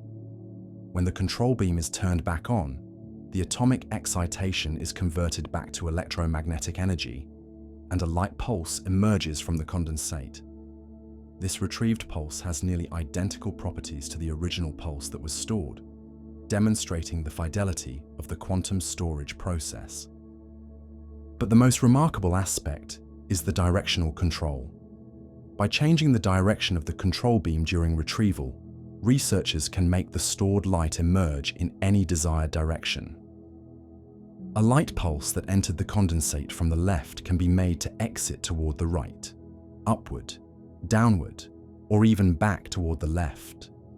This directional flexibility goes far beyond what's possible with conventional mirrors or optical elements. The storage medium acts as a kind of quantum switchyard for light, capable of redirecting optical signals in ways that depend on the quantum state of the atoms rather than the physical geometry of surfaces. The implications for optical information processing are profound. Conventional optical systems route light using mirrors, lenses, and waveguides that physically redirect light beams. But slow light systems can route light using quantum control fields that don't require any physical motion or reconfiguration. Imagine an optical network where light signals can be stored at any node, processed using atomic quantum states, and then released in any desired direction based on control signals. Such networks could enable new forms of optical computing, where information is processed using quantum mechanical interactions rather than classical optical elements. The quantum nature of the storage process also enables applications in quantum information processing. Quantum states of light, including single photons and entangled photon pairs, can be stored and retrieved using slow light techniques. This capability is essential for quantum networks that need to synchronize quantum operations across different nodes. Quantum repeaters, devices that extend the range of quantum communication networks, rely on the ability to store quantum states while waiting for synchronization signals from distant nodes. Slow light storage provides a way to hold quantum information without destroying its delicate quantum properties. The storage and retrieval process preserves quantum entanglement, one of the most fragile aspects of quantum states. Entangled photon pairs can be separated, with one photon stored in an atomic medium, while the other continues to a distant detector. The stored photon retains its entanglement with its partner throughout the storage period, enabling quantum protocols that require precise timing coordination. Beyond information processing, slow and stopped light have applications in precision sensing and metrology. The strong coupling between light and atoms in slow light media makes these systems extremely sensitive to external perturbations. Small changes in magnetic fields, electric fields, or atomic properties can dramatically affect the light storage and retrieval process. This sensitivity enables new types of sensors that can detect magnetic fields, gravitational waves, or other subtle effects with unprecedented precision. The long interaction time between light and atoms in slow light systems amplifies weak signals that would be undetectable in conventional optical systems. Atomic clocks, the most precise timekeeping devices ever created, could benefit from slow light techniques. The extended interaction time between probe light and reference atoms could improve the stability and accuracy of atomic frequency standards, potentially leading to even more precise definitions of time and frequency. The fundamental physics of slow light continues to reveal new phenomena as experimental techniques improve. Researchers have discovered that the group velocity, the speed at which light pulses travel, can become negative in certain configurations. This creates the bizarre situation where light pulses appear to exit a medium before they fully enter it. Negative group velocity doesn't violate relativity because no information travels faster than light in vacuum. The apparent superluminal or backward propagation results from the reshaping of the pulse by the medium. The peak of the pulse can emerge early by borrowing energy from the pulse's leading edge, creating the illusion of faster-than-light travel. These effects demonstrate that the concepts of forward and backward motion become ambiguous when dealing with light pulses in dispersive media. The phase velocity, group velocity, and energy velocity can all point in different directions, making it unclear which one represents the true direction of a light propagation. Some researchers have proposed using slow light media to create closed time-like curves, paths through space-time that loop back to their own past. While such proposals remain highly speculative, they illustrate how the manipulation of light propagation can challenge our understanding of causality and the direction of time.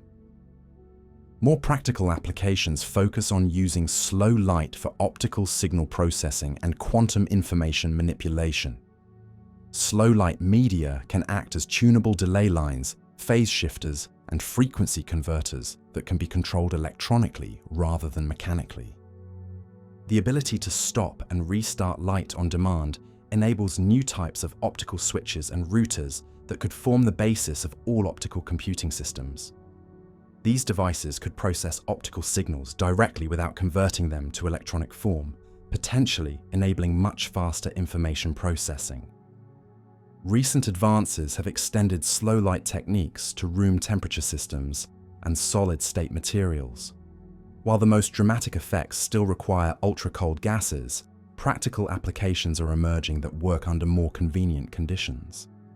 Solid-state slow light devices using semiconductor quantum wells, photonic crystals, and metamaterials are being developed for integration into optical communication systems.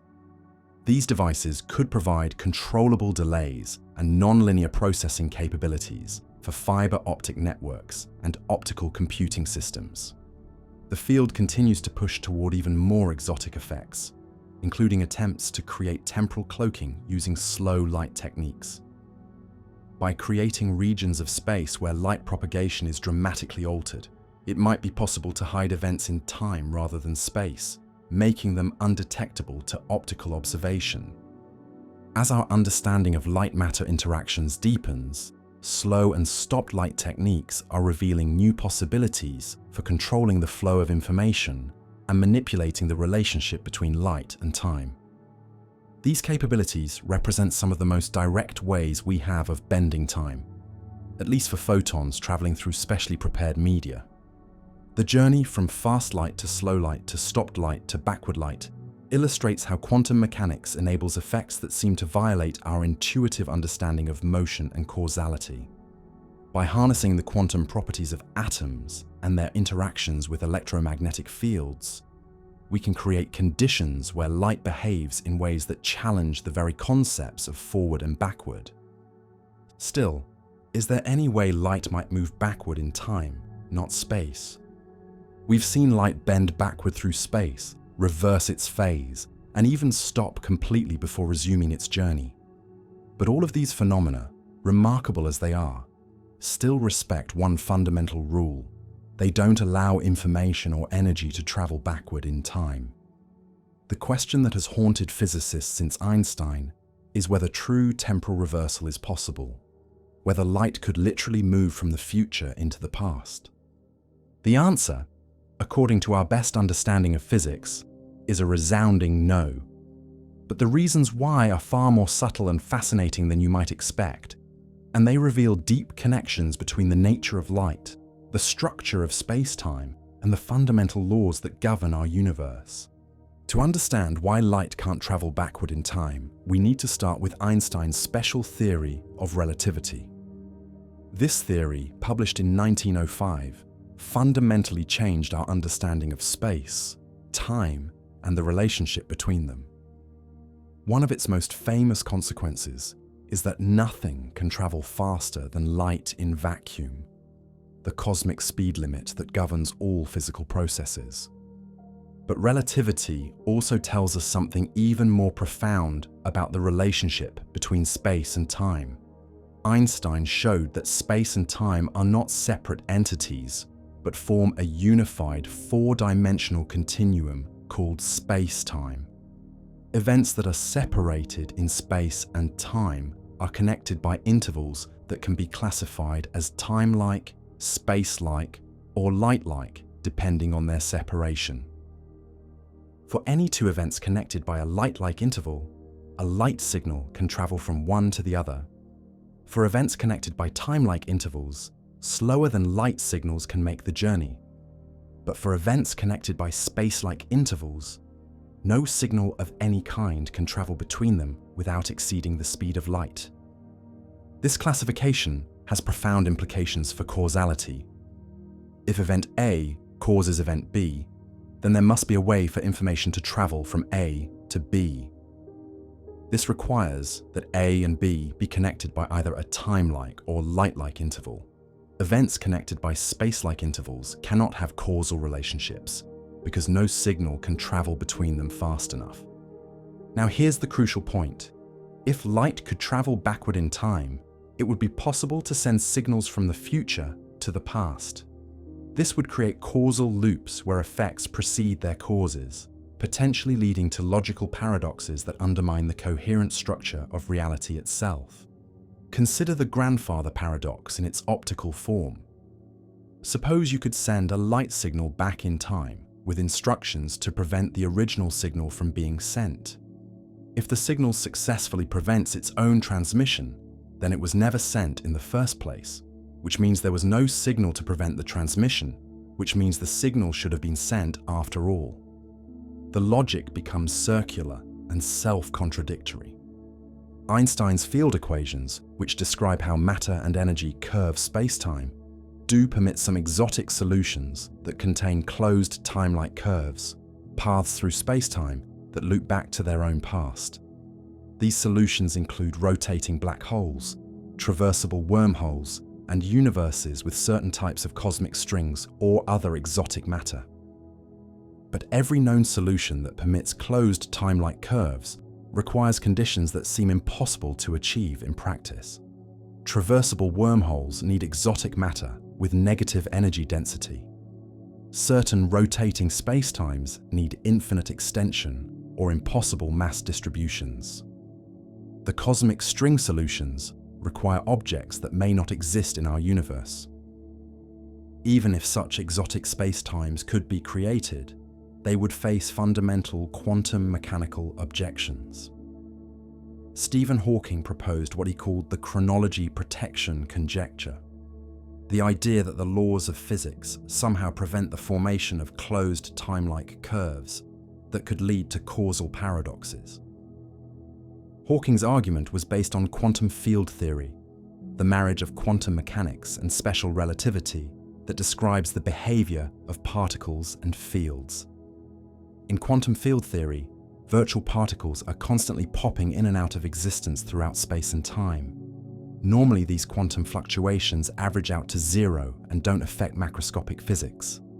But near a closed time-like curve, something strange happens. Virtual particles can travel around the curve and arrive at their own creation point, potentially amplifying themselves to infinite energy density.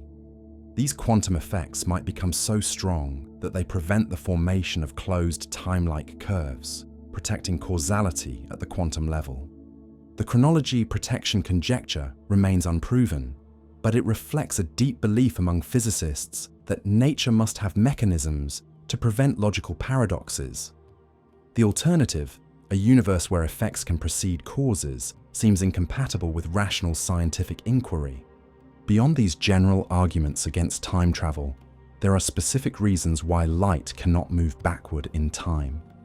Light consists of photons, massless particles that always travel at the speed of light in vacuum. The form momentum of a photon lies exactly on the light cone in spacetime, the boundary between time-like and space-like intervals. Because photons are massless, they cannot be slowed down or stopped in vacuum. Any interaction that changes a photon's energy or momentum must either scatter it to a different direction at the same speed or absorb it completely and create new photons.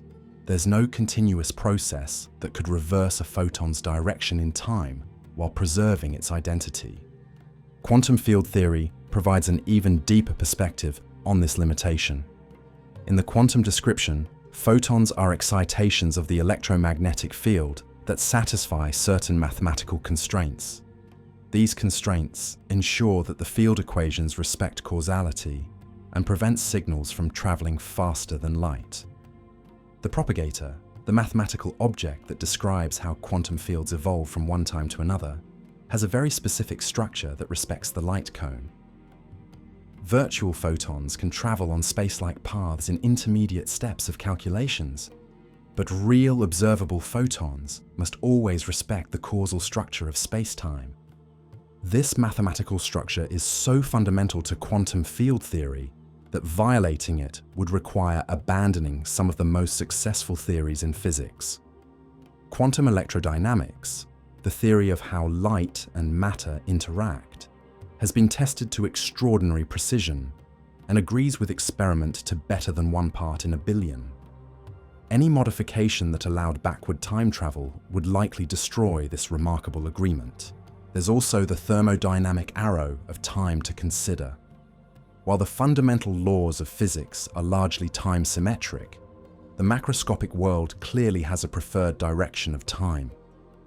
Entropy increases, heat flows from hot to cold, and complex structures decay into simpler ones.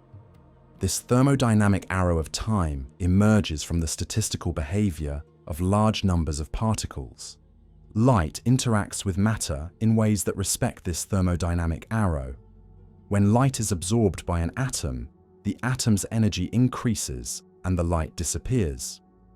The reverse process, where an excited atom emits light, also respects causality. The emission occurs after the absorption, and the emitted light carries away energy that was previously stored in the atom. Any hypothetical process that sent light backward in time would have to reverse these thermodynamic relationships. The entropy decrease required for such reversal becomes exponentially unlikely as the complexity of the light-matter interaction increases. For macroscopic light beams, the probability of spontaneous time reversal becomes vanishingly small. Interestingly, there is one context in physics where particles can be interpreted as traveling backward in time, but it's purely mathematical and doesn't correspond to observable time travel.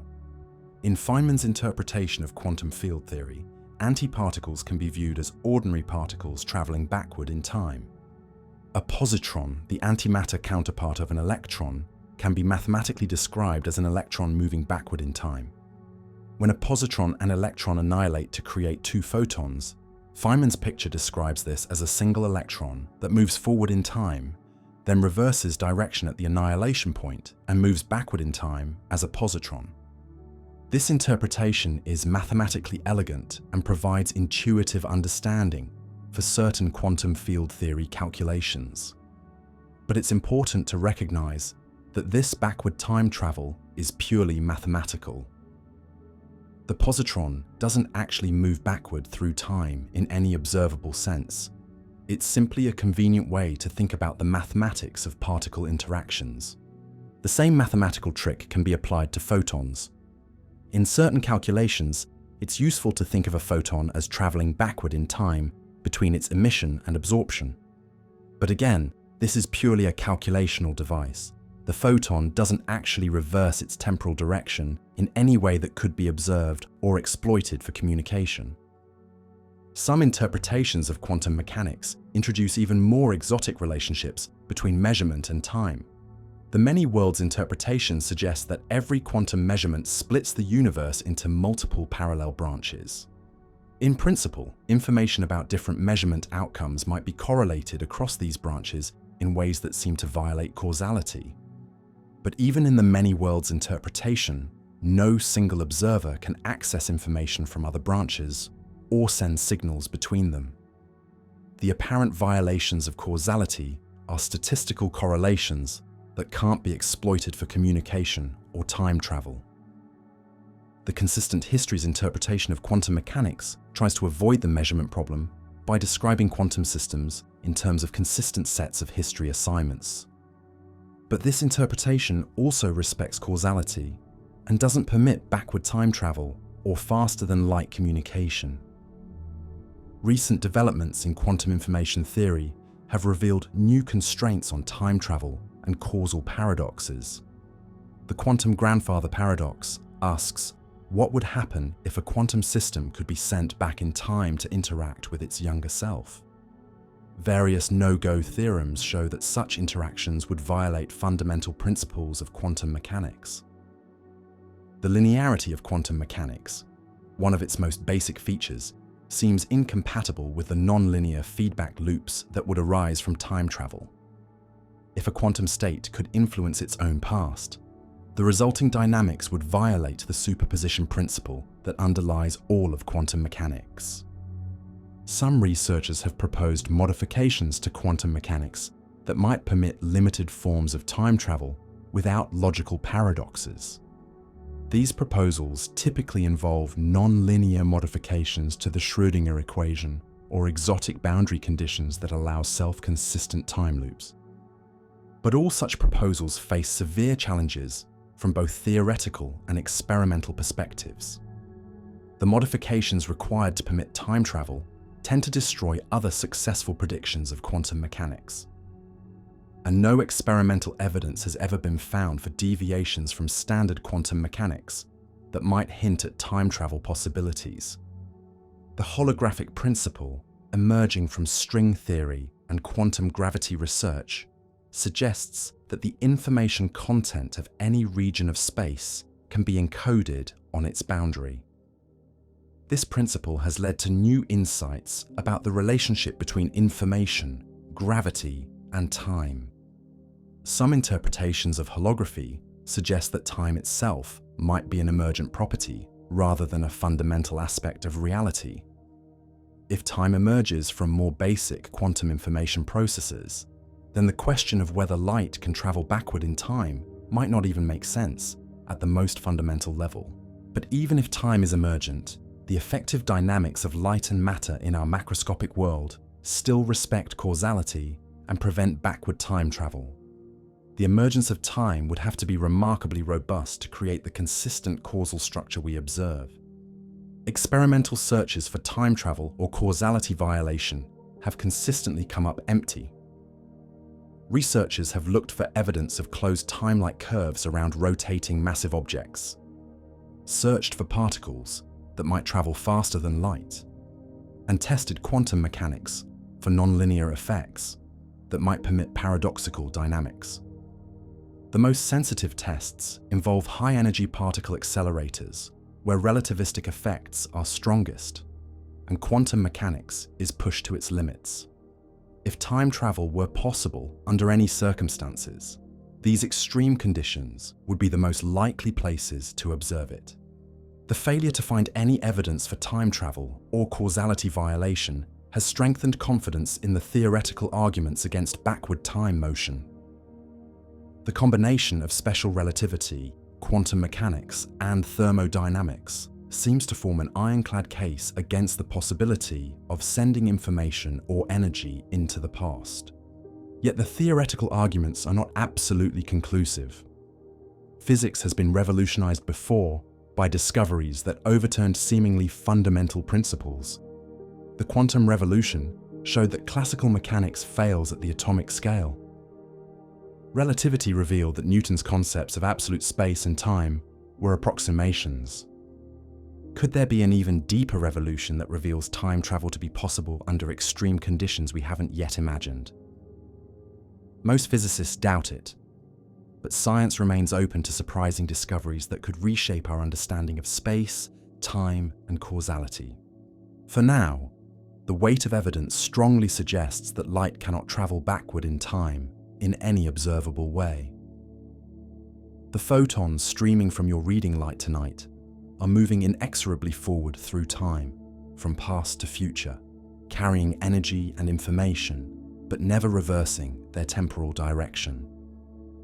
This limitation isn't a failure of our technology or understanding. It's a fundamental feature of the universe that makes rational thought and scientific investigation possible. A world where effects could precede causes would be a world where prediction and explanation become meaningless concepts.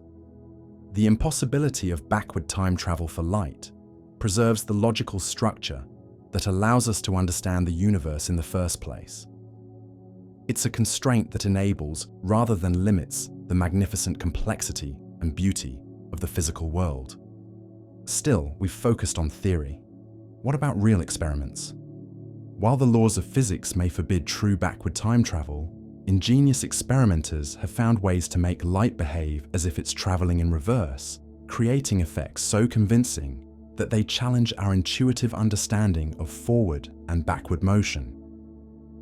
These experiments don't violate causality or send information into the past, but they do demonstrate remarkable control over the propagation of light that borders on the magical. One of the most striking demonstrations of apparent light reversal came from researchers at the University of Rochester in 2007. Led by physicist Robert Boyd, the team created what they called time-reversed light, using a technique called optical phase conjugation combined with stimulated Brillouin scattering. Their setup could take a complex, distorted light beam and generate an exact replica traveling in the opposite direction. The experiment began with a carefully shaped laser pulse, sculpted to contain specific patterns of intensity and phase. This pulse was sent through a tank of carbon disulfide, a liquid with strong, non-linear optical properties. As the pulse propagated through the liquid, it generated acoustic waves that created a temporary grating structure within the material. When a second, more powerful laser pulse was fired through the same liquid in the opposite direction, it scattered off this acoustic grating and emerged as an exact phase conjugate of the original pulse. The scattered light contained all the spatial and temporal information of the original beam, but traveling in reverse with every distortion and aberration precisely inverted. To observers watching the experiment, it appeared as if the original light pulse had been recorded, then played back in reverse like a movie running backward. Complex intensity patterns that had evolved during the forward propagation were undone during the backward journey. Distortions that had accumulated were systematically removed. The light seemed to remember its entire history and retrace its steps with perfect fidelity. The team demonstrated this effect with increasingly complex light patterns. They sent twisted vortex beams, carrying orbital angular momentum, through turbulent media that scrambled their structure beyond recognition. The time-reversed beams emerged from the apparatus with their original vortex structure perfectly restored, as if the turbulence had never occurred. Even more dramatically, they showed that information encoded in the light beam could be recovered after apparently irreversible scrambling. A light pulse carrying a simple image was sent through a multi-mode optical fiber, a medium notorious for scrambling spatial information beyond recognition. The fiber mixed different spatial modes of the light, creating what appeared to be random speckle patterns with no trace of the original image. But when the scrambled light was time-reversed using the phase conjugation technique, the original image reappeared with startling clarity.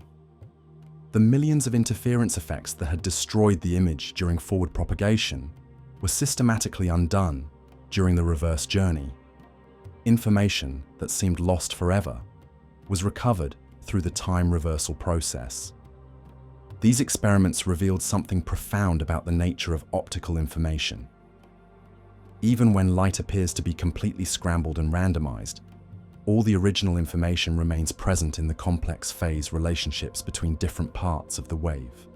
Phase conjugation can decode this hidden information and restore it to its original form. The technique has practical applications in optical imaging through scattering media. Biological tissue, for example, strongly scatters light, making it impossible to see fine details inside living organisms using conventional microscopy. But if you could somehow reverse the scattering process, the original image could be recovered. Researchers have demonstrated this principle by imaging objects hidden behind sheets of paper, ground glass, and even living tissue samples. The scattered light emerging from these media appears completely random, but phase conjugation can unscramble it to reveal the hidden objects with remarkable clarity. The process works because scattering, despite its apparent randomness, is actually a deterministic process governed by the wave equation. Every scattering event changes the amplitude and phase of the light in predictable ways. Phase conjugation essentially runs these changes in reverse, undoing the scattering and restoring the original wavefront. Some of the most convincing demonstrations of light reversal have come from experiments with negative group velocity, where light pulses appear to exit a medium before they finish entering it. These experiments create the illusion that light is traveling backward in time, even though careful analysis shows that no information actually moves faster than light in vacuum. Lijun Wang and his colleagues at NEC Research Institute achieved one of the most dramatic demonstrations of this effect in 2000. They sent light pulses through a cesium gas cell with carefully prepared atomic states. The pulses emerged from the far end of the cell a full 62 nanoseconds before they had completely entered the near end. To observers monitoring the experiment, it appeared as if the light was anticipating its own arrival.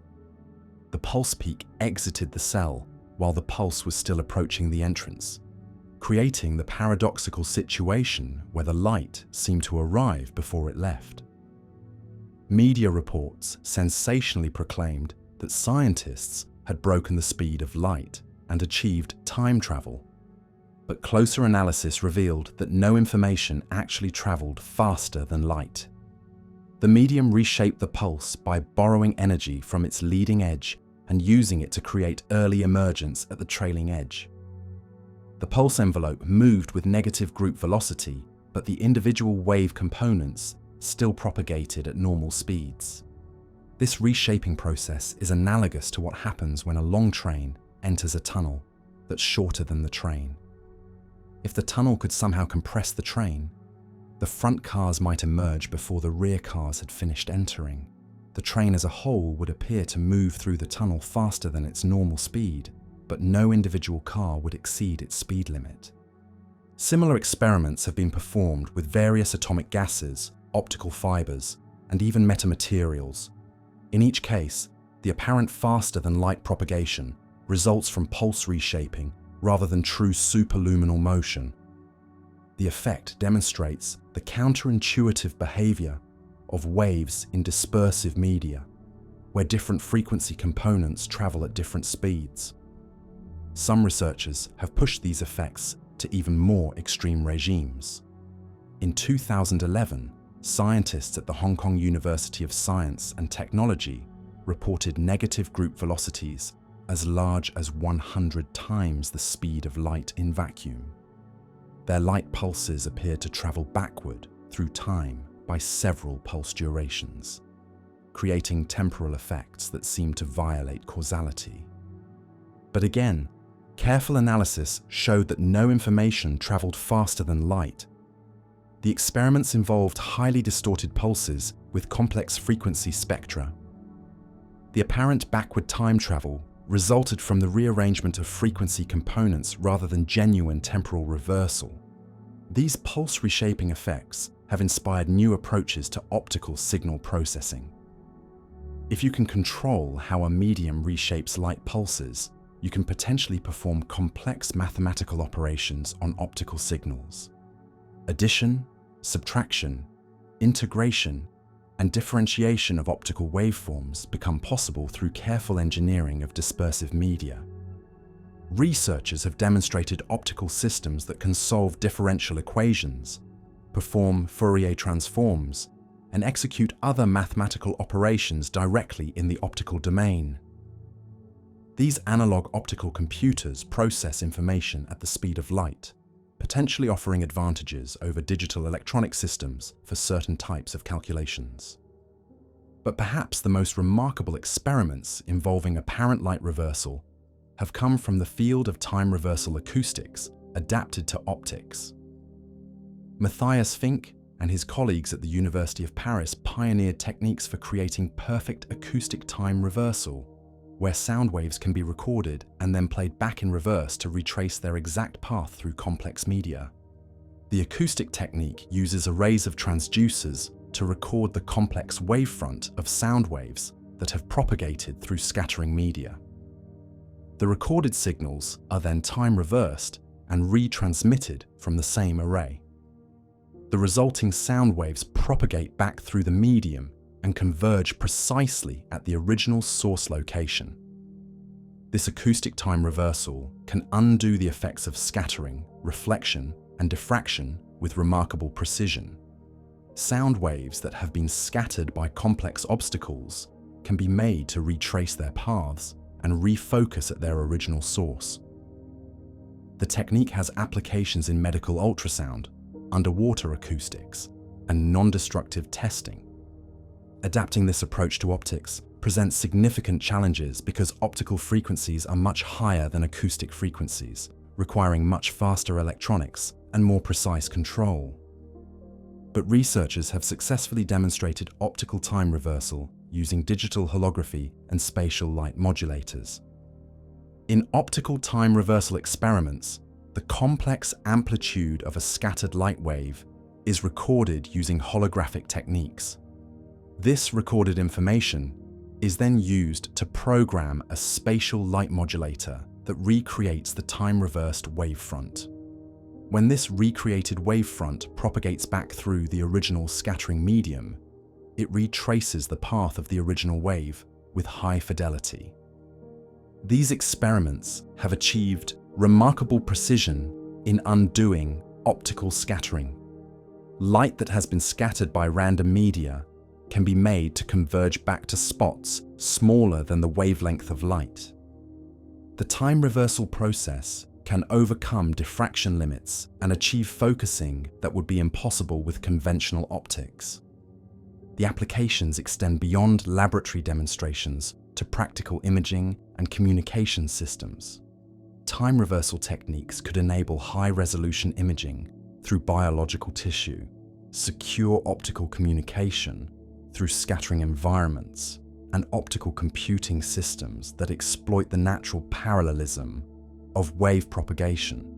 One particularly elegant demonstration involves sending light through a multimode optical fiber, a medium that normally scrambles spatial information beyond recognition.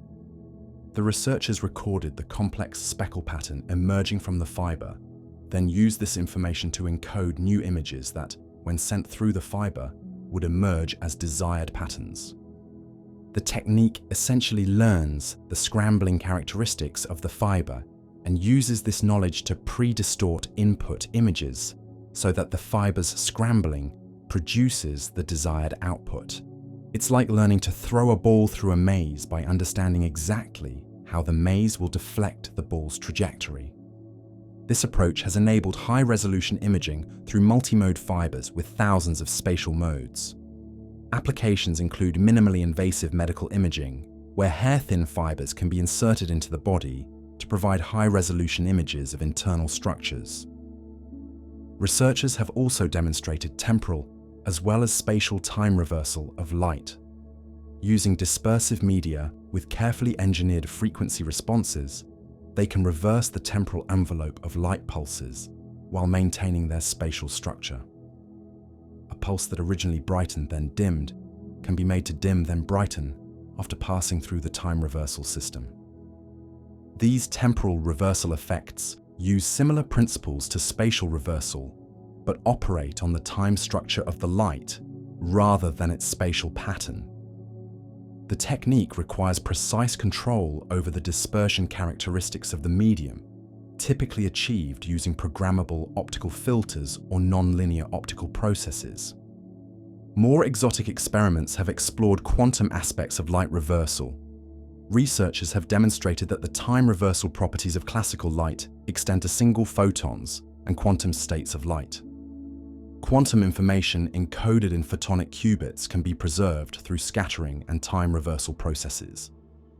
These quantum time reversal experiments are particularly relevant for quantum communication and quantum computing applications.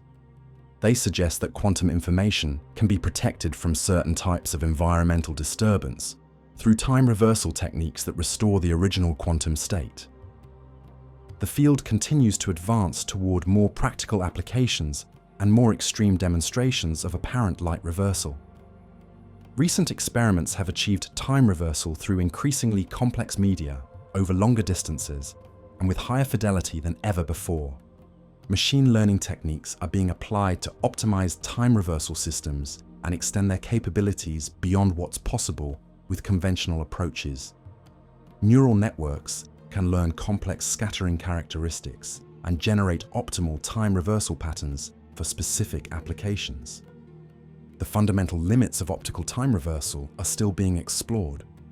While perfect reversal is impossible due to absorption, nonlinearity, and other irreversible processes, remarkably high fidelity can be achieved under carefully controlled conditions. These experiments collectively demonstrate that while true backward time travel remains forbidden by the laws of physics, the illusion of temporal reversal can be created with such precision and beauty that it challenges our intuitive understanding of forward and backward motion. Light may not be able to travel into the past, but it can certainly be made to behave as if it remembers its entire history and can retrace its steps with perfect precision. The practical applications of these techniques are already emerging in fields ranging from medical imaging to optical computing. As our ability to control and manipulate light continues to advance, even more sophisticated forms of apparent time reversal will likely become possible. But what practical uses could this have? Could this be used to make time-reversing machines? The ability to reverse light, while not true time travel, has opened up revolutionary applications that are already changing how we see inside the human body, communicate through turbulent environments, and process information at the speed of light. These technologies are moving from laboratory curiosities to practical tools that could transform medicine, communications, and computing in ways that seemed impossible just decades ago. Perhaps nowhere is the impact more dramatic than in medical imaging. For over a century, doctors have struggled with the fundamental problem of seeing inside living tissue without causing damage. Light scatters so strongly in biological tissue that conventional optical imaging can only penetrate a few millimeters below the skin surface. Beyond that depth, multiple scattering scrambles the light so thoroughly that useful images become impossible to obtain. This limitation has forced medicine to rely on ionizing radiation like X-rays, which can penetrate tissue but carry the risk of DNA damage and cancer, or magnetic resonance imaging, which provides excellent soft tissue contrast but requires massive, expensive machines and long scan times. The dream of safe, high-resolution optical imaging deep inside the body seemed impossible until researchers discovered how to reverse the scattering process itself. The breakthrough came from understanding that even highly scattered light retains all its original information, just encoded in extremely complex phase relationships that our eyes and conventional detectors cannot decode. A research team led by Changhui Yang at the California Institute of Technology demonstrated that by recording and reversing these phase relationships, they could see through biological tissue with clarity that seemed magical. Their technique, called time-reversed ultrasonically encoded optical focusing, combines optical time reversal with ultrasonic guidance to achieve focusing deep inside living tissue. A focused ultrasound beam creates a small region of modulated optical properties inside the tissue. Light scattered from this region carries a unique acoustic signature that can be separated from other scattered light. By detecting this acoustically tagged light and creating its time-reversed conjugate, the system can focus optical energy back to the exact location of the ultrasound focus, even through centimeters of highly scattering tissue. The focused light spot can be smaller than 10 micrometers, enabling cellular-level resolution deep inside living organisms. Early demonstrations showed the technique working through slabs of chicken breast, sheets of tissue paper, and other highly scattering media. The focused light could be steered to different locations by moving the ultrasound focus, creating a scanning system that could build up images of structures hidden deep inside scattering materials. Medical applications quickly followed. Researchers demonstrated photodynamic therapy, where light-sensitive drugs are activated by focused laser light to destroy cancer cells. Conventional photodynamic therapy is limited to surface treatments because light cannot penetrate deeply enough to reach internal tumors. Time-reversed focusing changes this completely. The technique can deliver therapeutic light doses to tumors located centimeters inside the body, potentially enabling non-invasive treatment of cancers that currently require surgery. The focused light can be precisely targeted to tumor cells while sparing surrounding healthy tissue, offering the possibility of cancer treatment with minimal side effects. Brain imaging represents another frontier where light reversal techniques are making the impossible possible. The skull and overlying tissue normally prevent optical access to brain structures, forcing neuroscientists to rely on techniques like functional magnetic resonance imaging that have limited spatial and temporal resolution. But researchers have shown that time-reversed light can penetrate the skull and focus on individual neurons in the living brain. By combining optical time reversal with ultrasonic guidance, they can create light foci smaller than individual brain cells and track neural activity in real time with unprecedented precision. This capability could revolutionize neuroscience research and brain-computer interfaces. Instead of implanting electrodes or relying on indirect measurements of brain activity, researchers could use focused light to both monitor and control individual neurons non-invasively.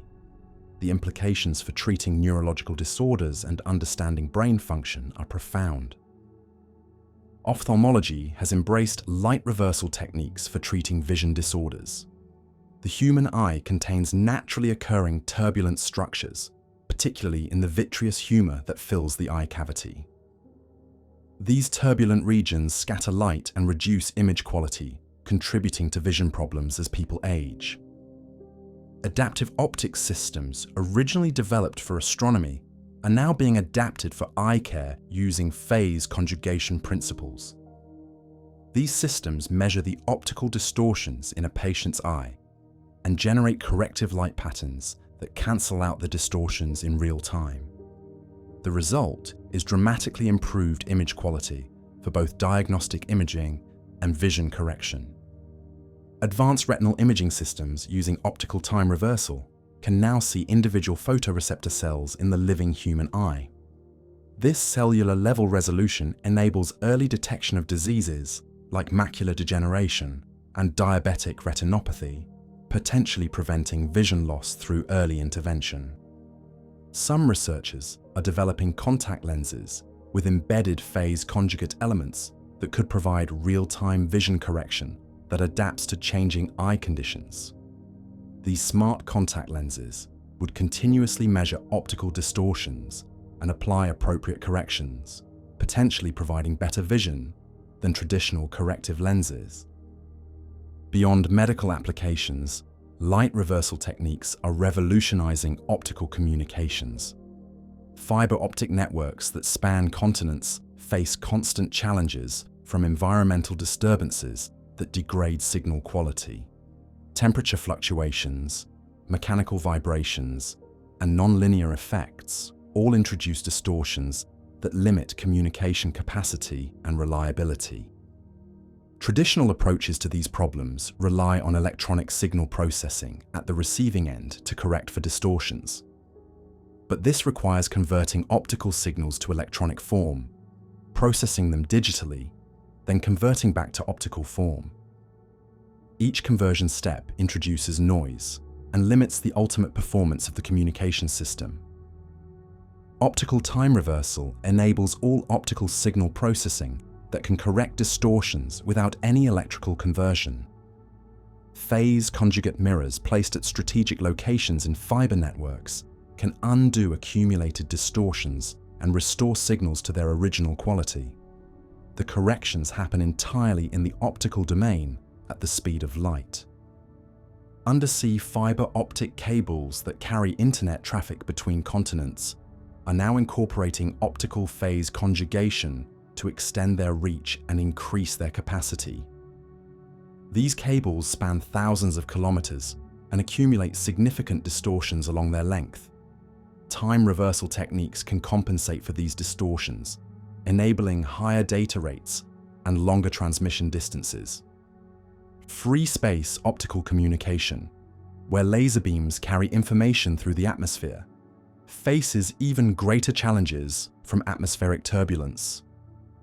The same air currents that make stars twinkle also distort laser communication beams, causing signal fading and data errors. Military and commercial communication systems are incorporating adaptive optics with phase conjugation to maintain reliable links through turbulent air. These systems can automatically adjust their transmitted beam patterns to pre-compensate for atmospheric distortions, ensuring that the signal arrives at its destination with optimal quality. Satellite communication systems use similar techniques to maintain high-quality links through the Earth's atmosphere. Ground-based telescopes equipped with adaptive optics and phase conjugation can track satellites and maintain precision optical links even through atmospheric turbulence that would normally make such communication impossible. The technology is also enabling new forms of optical sensing and measurement. Laser ranging systems that measure distances with extraordinary precision can use time reversal techniques to overcome atmospheric disturbances and achieve accuracy that approaches theoretical limits. Gravitational wave detectors like LIGO rely on laser interferometry to detect tiny distortions in space-time caused by passing gravitational waves. These systems require extraordinary stability and precision, with distance measurements accurate to less than 1/10,000th the width of a proton. Phase conjugation techniques help maintain the required laser beam quality and reduce noise from environmental disturbances. Industrial manufacturing is adopting optical time reversal for precision laser processing. Laser cutting, welding, and additive manufacturing all benefit from maintaining precise focus through varying atmospheric conditions and material properties. Time reversal techniques can automatically adapt laser focus to maintain optimal processing conditions. Quality control systems using laser scanning can employ phase conjugation to see through surface irregularities and coating variations that normally obscure internal defects. This enables non-destructive testing of manufactured components with unprecedented sensitivity and resolution. Optical computing represents perhaps the most futuristic application of light reversal techniques. Traditional electronic computers are approaching fundamental speed limits imposed by the time it takes electrical signals to propagate through circuits. Optical computers that process information using light instead of electricity could potentially operate much faster. Time reversal techniques enable new forms of optical logic and memory that exploit the wave nature of light. Information can be encoded in complex optical wave fronts and processed using phase conjugation and interference effects.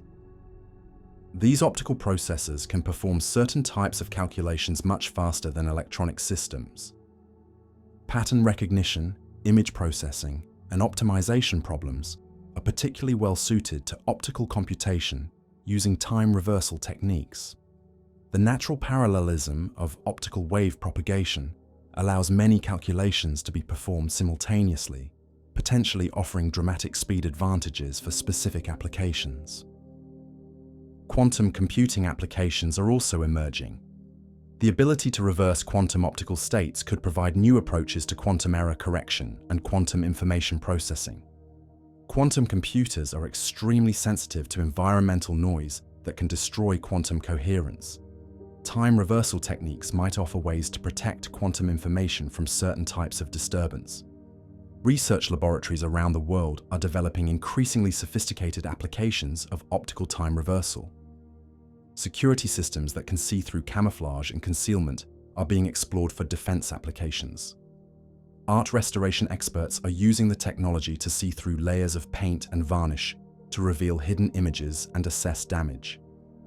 Archaeological applications include seeing through soil and rock to locate buried artifacts without excavation. Geological surveys can use time-reversed light to see through surface materials and map underground structures with unprecedented detail. Environmental monitoring systems can use the technology to track pollution dispersal, monitor atmospheric composition, and study climate change effects. The ability to see through atmospheric disturbances enables more accurate measurements of trace gases and particulates.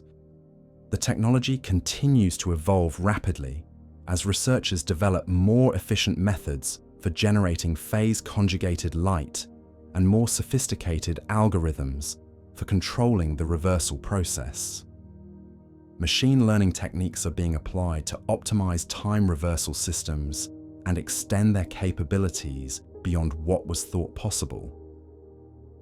Miniaturization efforts are making the technology more practical for portable and wearable applications.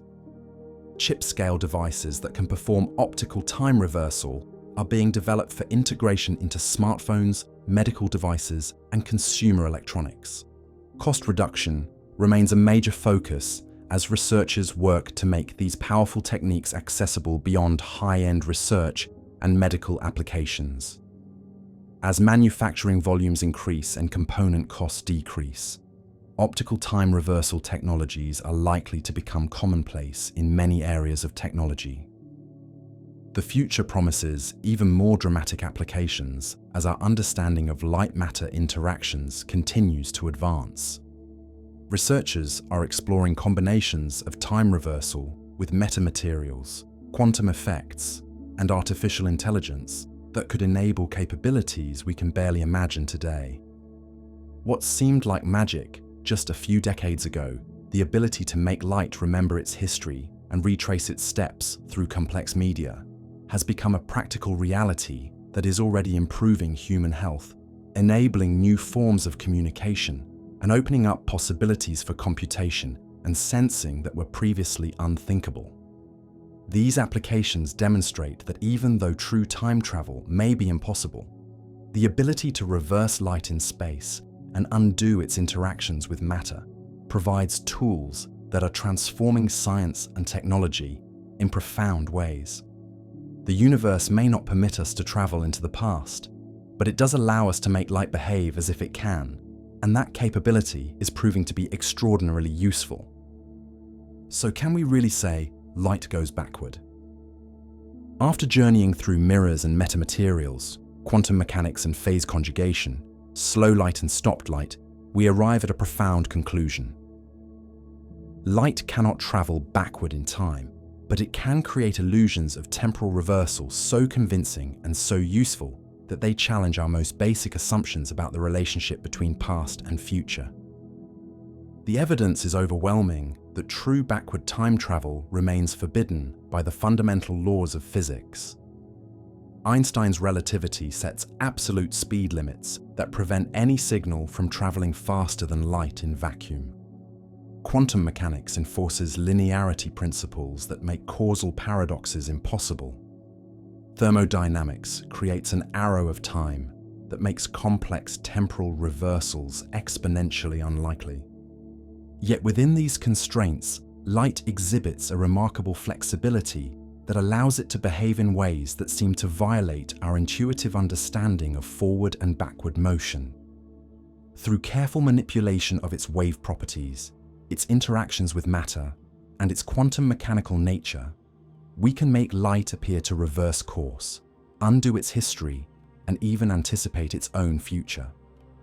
The key insight is that light is not a simple particle following a definite trajectory through space and time. Light is a complex electromagnetic field with amplitude, phase, polarization, and quantum properties that can be independently controlled and manipulated.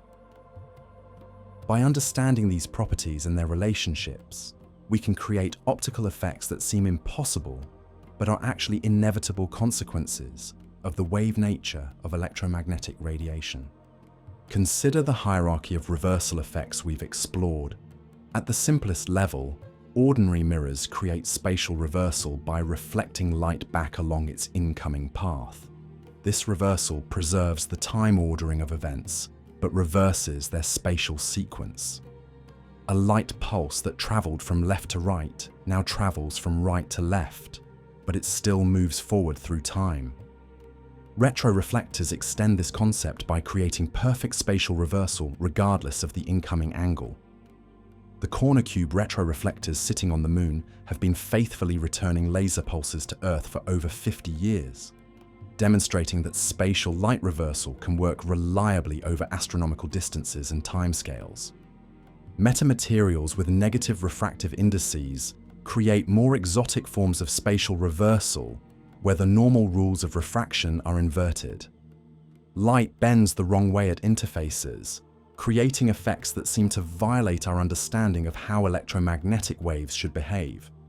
These materials don't reverse time, but they do reverse our expectations about the direction light should travel. Phase conjugation represents a more sophisticated form of reversal that operates on the wavefront structure of light rather than just its propagation direction.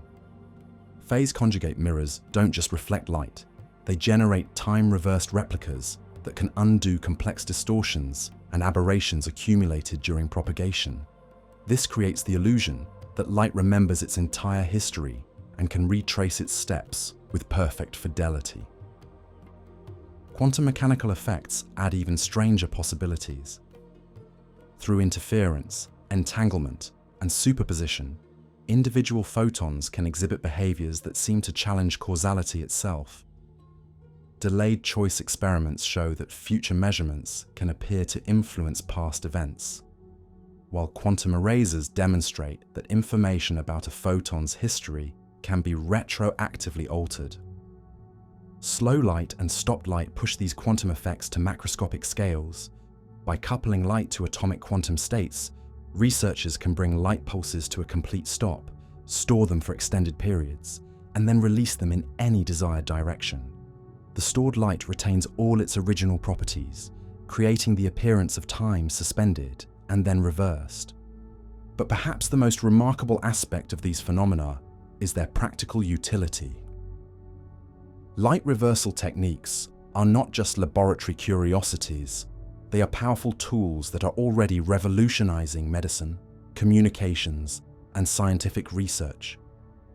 The ability to undo optical distortions, see through scattering media, and focus light with unprecedented precision has applications that seemed like science fiction just decades ago. Medical imaging through biological tissue, once thought impossible due to strong optical scattering, is now routine using time reversal techniques. Doctors can see individual cells deep inside living organisms, target cancer treatments with cellular precision, and monitor brain activity with unprecedented resolution. These capabilities are transforming diagnosis and treatment in ways that could save millions of lives. Optical communications benefit enormously from the ability to automatically correct signal distortions using phase conjugation and adaptive optics. Fiber optic networks spanning continents can maintain signal quality over vast distances, while free space optical links can operate reliably through atmospheric turbulence that would otherwise make communication impossible. Scientific instruments from gravitational wave detectors to astronomical telescopes rely on light reversal techniques to achieve the precision and sensitivity needed for cutting-edge research.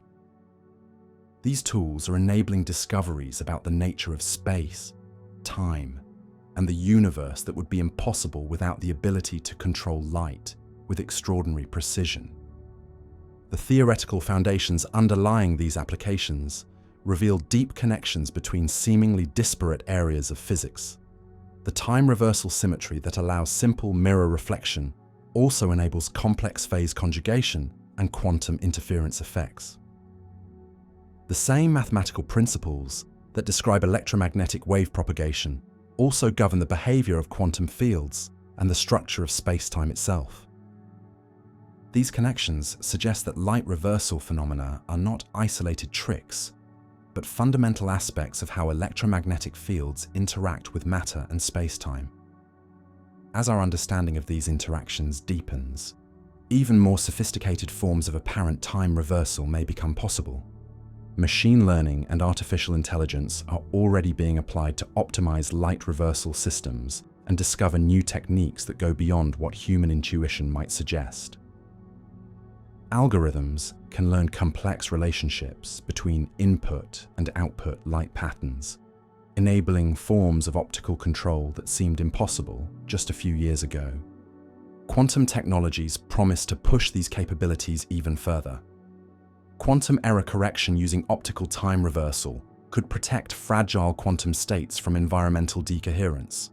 Quantum communication networks could use entanglement and temporal correlations to achieve security and performance levels that classical systems cannot match. The miniaturization of optical components continues to make these technologies more practical and accessible. What once required room-sized laser systems can now be implemented on chips smaller than a fingernail. This miniaturization is bringing advanced optical control capabilities to consumer devices, medical instruments, and communication systems worldwide.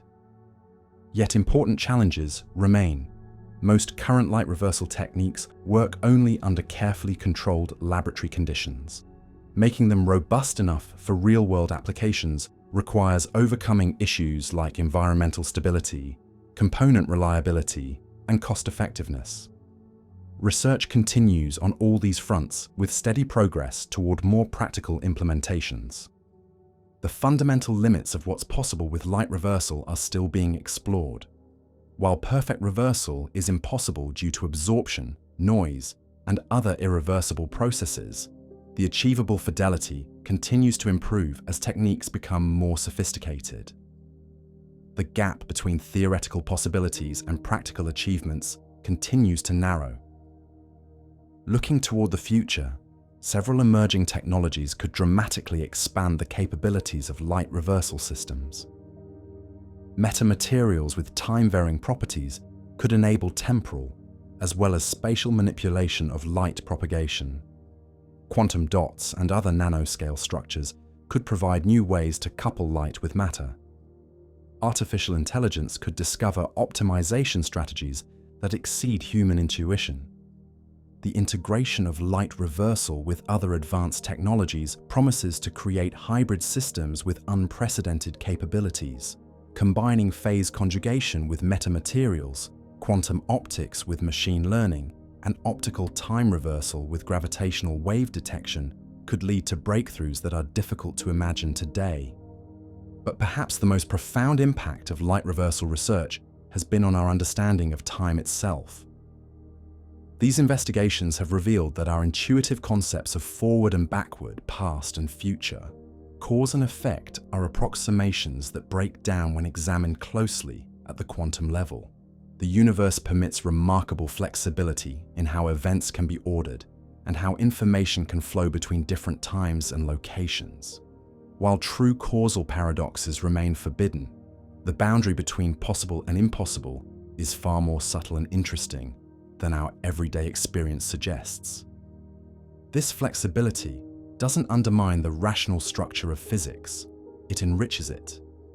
The same principles that prevent grandfather paradoxes and faster-than-light communication also enable the sophisticated optical control techniques that are transforming technology and science. The universe seems to have found elegant ways to permit apparent time reversal while preserving logical consistency. The story of light reversal is ultimately a story about the power of human curiosity and ingenuity. Faced with seemingly impossible challenges, researchers have found ways to harness the subtle properties of electromagnetic waves and quantum mechanics to achieve effects that border on magic. They have learned to make light remember its history, undo its mistakes, and anticipate its future. These achievements represent some of the most sophisticated applications of physical science ever developed. They require deep understanding of electromagnetic theory, quantum mechanics, nonlinear optics, and information theory. Yet the resulting technologies are becoming sufficiently practical and reliable that they are moving from research laboratories into everyday applications. The journey from theoretical impossibility to practical reality illustrates how scientific understanding can reveal possibilities that seem to violate common sense, but are actually inevitable consequences of natural laws. What appears to be magic is often just science that we don't yet fully understand. As our mastery of light manipulation continues to advance, even more remarkable applications will likely emerge. The ability to control electromagnetic fields with quantum precision opens up possibilities that we can barely imagine today.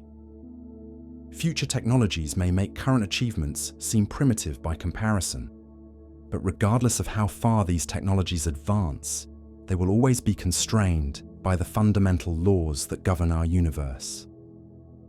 Light may never truly travel backward in time, but the illusions of temporal reversal that we can create are sufficiently powerful and useful that the distinction may not matter for practical purposes.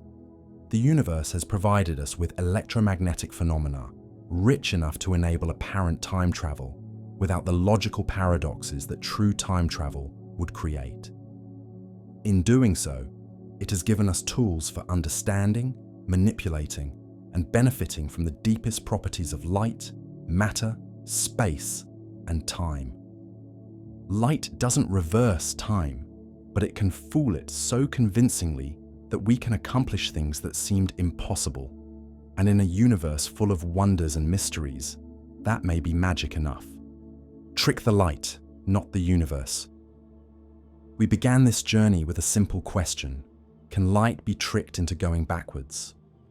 What we discovered is that the answer reveals something profound about the nature of reality itself.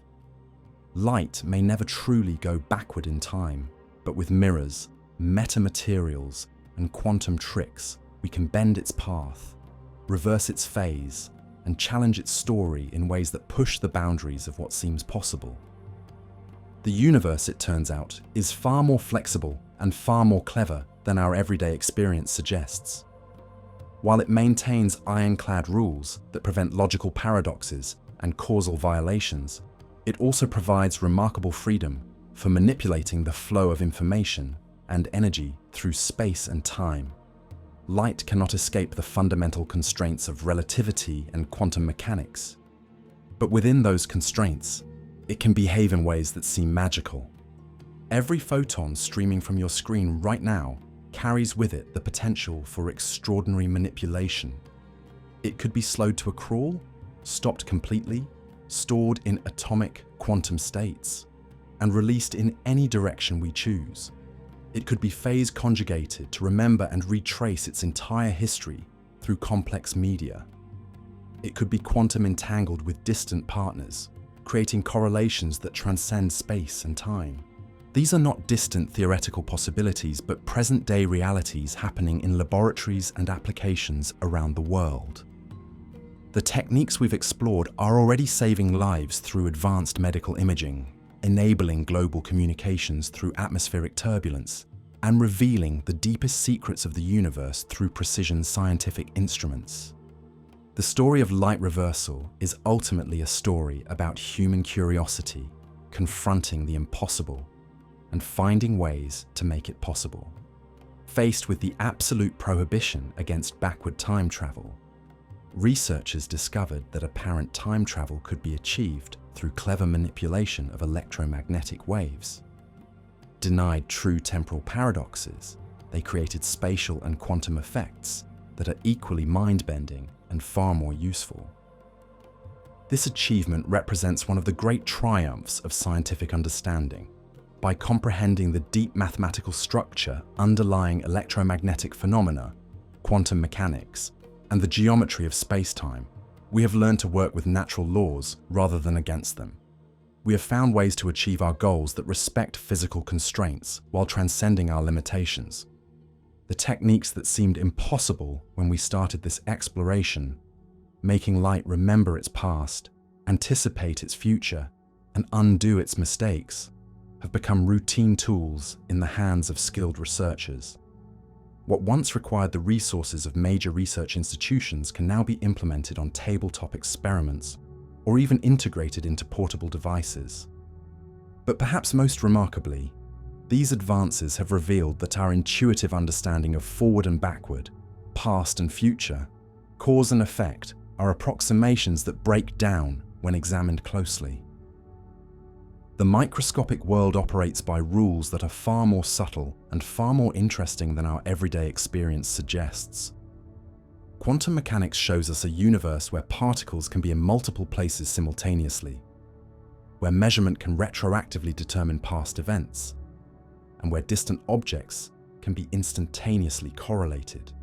These phenomena don't violate logical consistency, but they do reveal that logic itself is richer and more flexible than we might have imagined. The journey through light reversal phenomena has taken us from familiar mirrors to exotic metamaterials, from classical wave optics to quantum field theory, from laboratory curiosities to life-saving medical technologies. Along the way, we have discovered that the universe provides endless opportunities for wonder and discovery to those who look closely enough. As we continue to push the boundaries of what's possible with light manipulation, even more remarkable applications will undoubtedly emerge.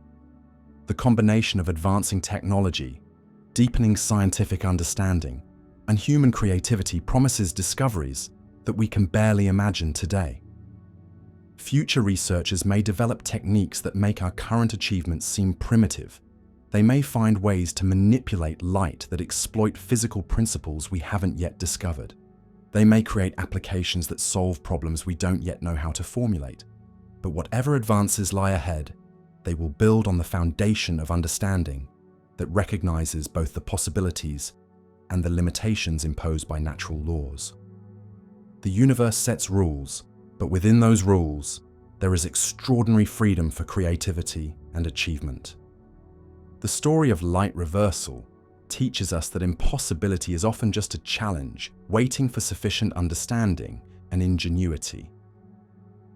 What seems to violate natural laws may actually reveal deeper aspects of those laws that we hadn't previously appreciated. The boundary between possible and impossible is not fixed, but moves as our knowledge and capabilities advance. Light may never truly go backward in time, but the illusions of temporal reversal that we can create are sufficiently powerful and beautiful that they transform our understanding of what light can do and what the universe permits. In learning to trick light, we have discovered truths about the nature of reality that are far more wonderful than any simple time travel story. Not because the universe breaks, but because light tells its tale in ways we're only beginning to understand. And in understanding that tale, we gain the power to write new chapters that seemed impossible when the story began. The light around you right now is not just illumination, it's a medium full of untapped potential for manipulation, communication, computation, and discovery. Every photon carries within it the seeds of technologies that could reshape our world in ways we can barely imagine.